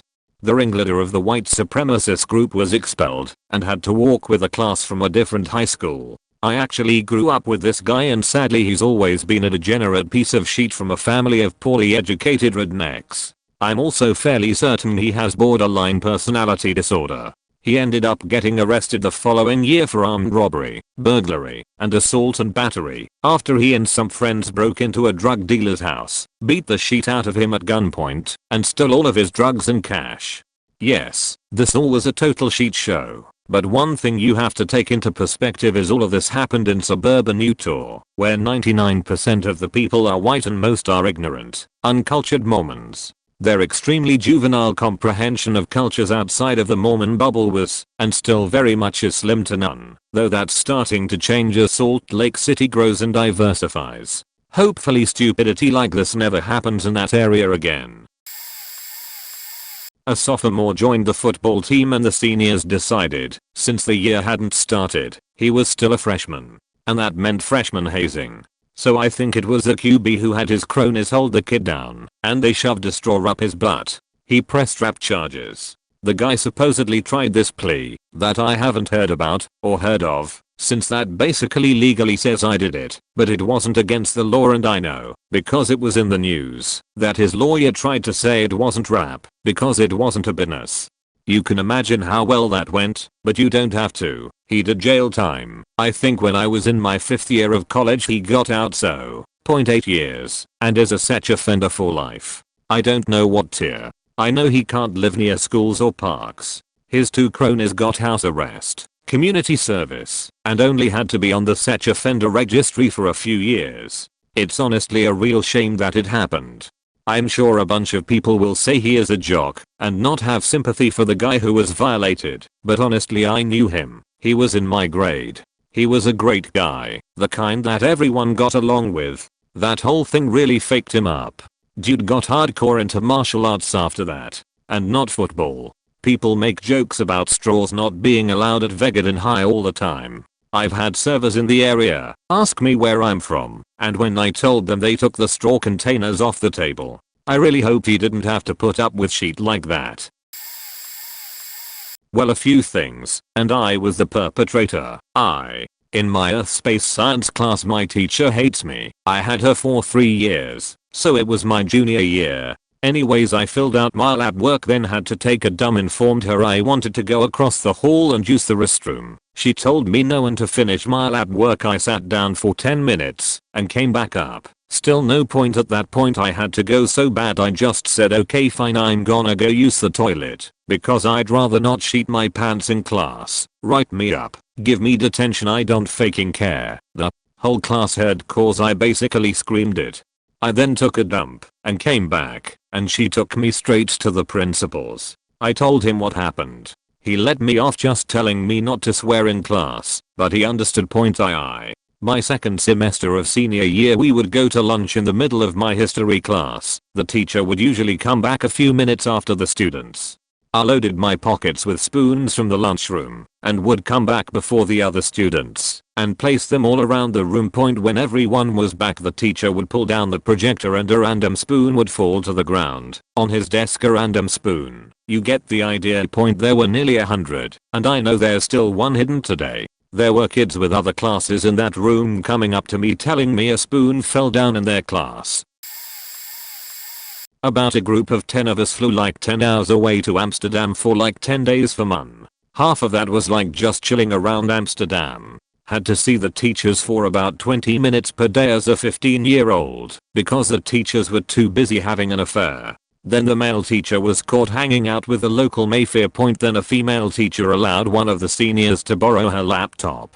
He found a massive folder of nudes from that teacher with her husband, and another woman. 1 out of like 30 students in HS got caught with a bunch of coke. All the software at the school was pirated. Admin staff were embezzling money. Students used to party with teachers at local clubs. Student bribed the Mayfair teacher with a new iPhone. That year at another school, a kid was pushed from the 3rd floor window. One kid had a mental breakdown in the middle of recess and thought teachers were devils. One kid skewered his hand on spikes on the fence around.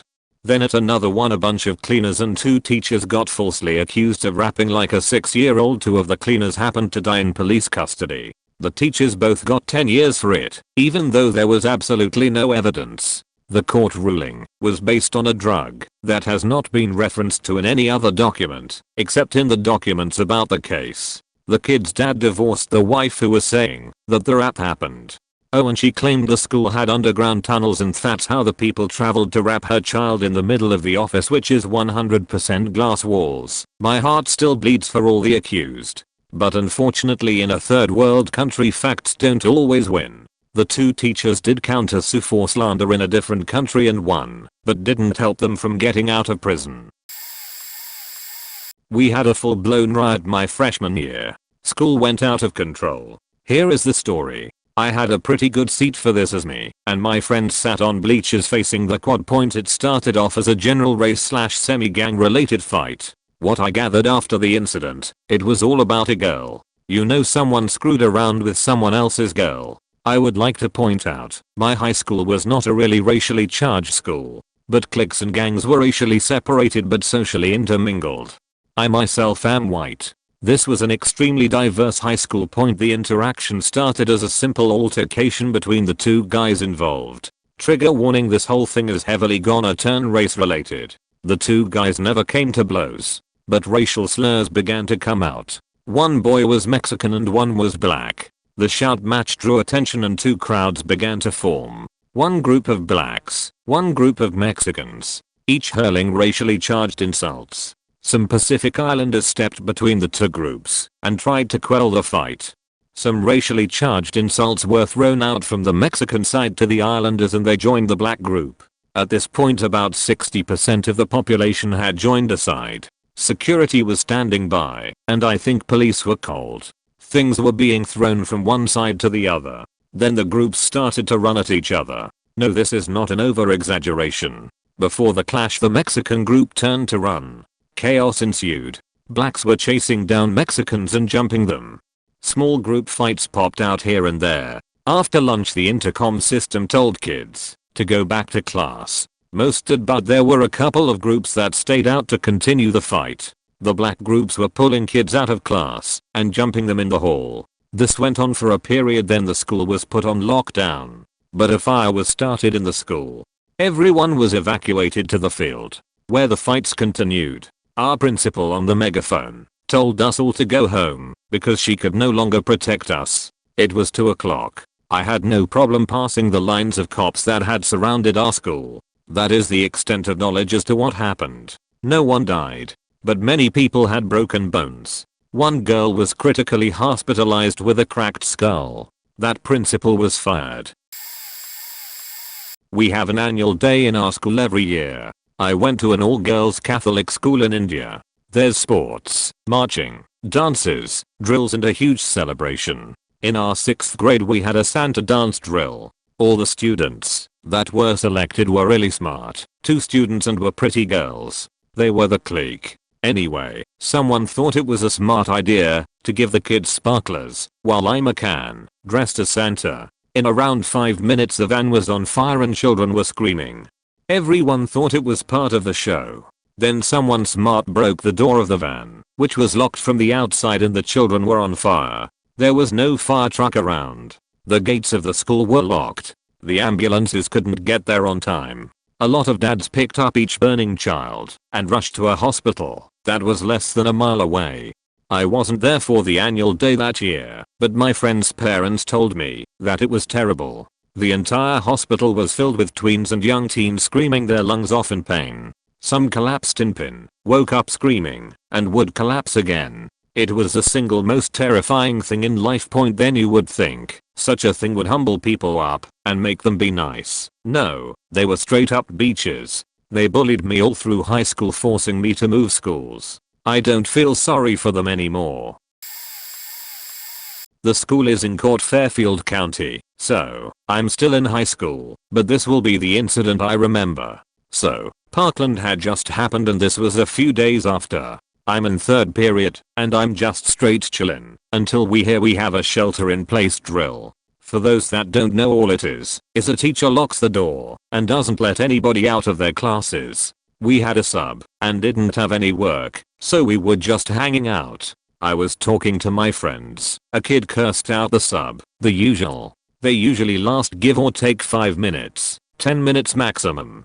We are still chilling for 30 minutes, and it gets kinda weird. Still waiting for it to stop, and now police are patrolling the area. 1 hour later the roads are blocked off. We can see all this happening because we have the view of the main road. About 2 hours later we are still waiting, and a kid is waving the American flag out of the window. Finally they were done at 1:45, and we had to leave our bags. They searched through all of our bags while we could just go home early. School ends around 2:15ish. There were no threats, no weapons found. All that happened was a kid heard a gun loading in the bathroom. Some of the rumors I heard was a kid was running down the football field with snipers aiming at him. Then he got tackled down. Everybody blamed an autistic kid who doesn't go to our school anymore because of this. Though in the school's defense he did threaten to bomb the school in 7th grade. Some runners-up would be Ivanka Trump going to our school and stupid liberal moms complaining they forgot the SAD printed all of the wrong schedules for the juniors. I feel like deaths always become the incident at my former high school because of how small our town is. One morning during my senior year it was announced that the former soccer captain who had graduated the year had died. This really affected a lot of kids, especially the soccer team. There was a news report a couple months afterwards that revealed the boy had stabbed himself 20 times after having an epiphany while getting high. Police suspected either the weed was laced or synthetic, but autopsies didn't find traces of anything but THC in his system. Also earlier this year a girl died after getting hit by a truck that was driven by another student. Our school district is very underfunded and overcrowded, so to accommodate the school district removed lunch periods and made kids take their lunch breaks whenever they have a free period. For the kids who didn't have a free period, they are forced to try to run to the 7-Eleven or Taco Bell across the street during a passing period and hope they can get there and back in 8 minutes. The boy who hit the girl was running late from getting food, so he wasn't paying attention to the crosswalk when he hit her. The girl got a concussion and died in the hospital the day after. Parents were outraged because multiple people every year since I was in high school have always proposed making the intersection where the accident happened a 4-way. At least one person gets hit by a car there every year, but it's never resulted in death. The school district has always turned down proposals because apparently it's too costly. As for the kid who hit the girl, he's super traumatized by the event. People made his life absolutely miserable that he ended up dropping out of school and trying to kill himself. There's the time they turned the lights out in class to show a movie only for a boy to strip then hump a girl sitting next to him. That was junior high. The rest is high school. Then the time they shut down the bathrooms in the science wing for a month for black mold point. Then they shut down the bathrooms in second hall because people drew on the walls and had to reopen the science wing bathrooms. Except then someone got with his girl in the boys bathroom and they had some fun for an hour before being caught. Then black mold appeared in second hall, which was labeled migraine hallway for obvious reasons. Then all the milk came up spoiled and we got jello milk for 3 days. And finally, the much beloved soccer coach for the youth hockey ended up with a 17-year-old, the same age as his daughter, mind you, fled the state with all his money and left behind his wife and daughter. No one quite knew what to do or how to act, but it was a huge thing point. And then another much loved chess student took the wrong turn on a highway and was plowed into by an 18-wheeler, leaving behind her mother and her disabled brother who loved her. This really shook everyone. We all knew the family and the boy was my age, while she was a year older. He didn't come back to school and finished his high school year at home. And finally, graduation came. They had us stand in a non-air conditioned hall wearing formal clothes under black robes in May in Texas 100F outside. Inside was catastrophic. 3 people vomited and 1 girl had 3 seizures on the ground in front of all of us. We had to call her mom and get her taken to the nurse. She was taken to the hospital. It was the first time she had had them in years, and it was all because of the heat. Several people passed around bottles of water. Some actually threatened to strip if the teachers didn't hurry up. I have no idea what happened and why we had to wait. I just know I got dizzy and had to lay on the floor with a few other people for a while.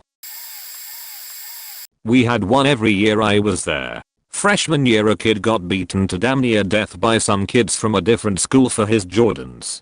Kid was in the hospital for a month with skull fractures, cerebral hemorrhaging, etc. That sent my school on the warpath to figure out what school the jumpers went up and fact sheet up until someone turned the kids in. The kid got jumped, had a relative that went to a different high school, and once he figured out that nobody from his school did it, that school went on the warpath with my school and every subsequent school that didn't have the kids that did it joined in, until eventually almost the entire district was trying to figure it out. The jumpers turned themselves in for fear that they'd be beaten by an angry mob. Sophomore year a senior that everybody liked a lot accidentally shot himself trying to show off for his friends and died.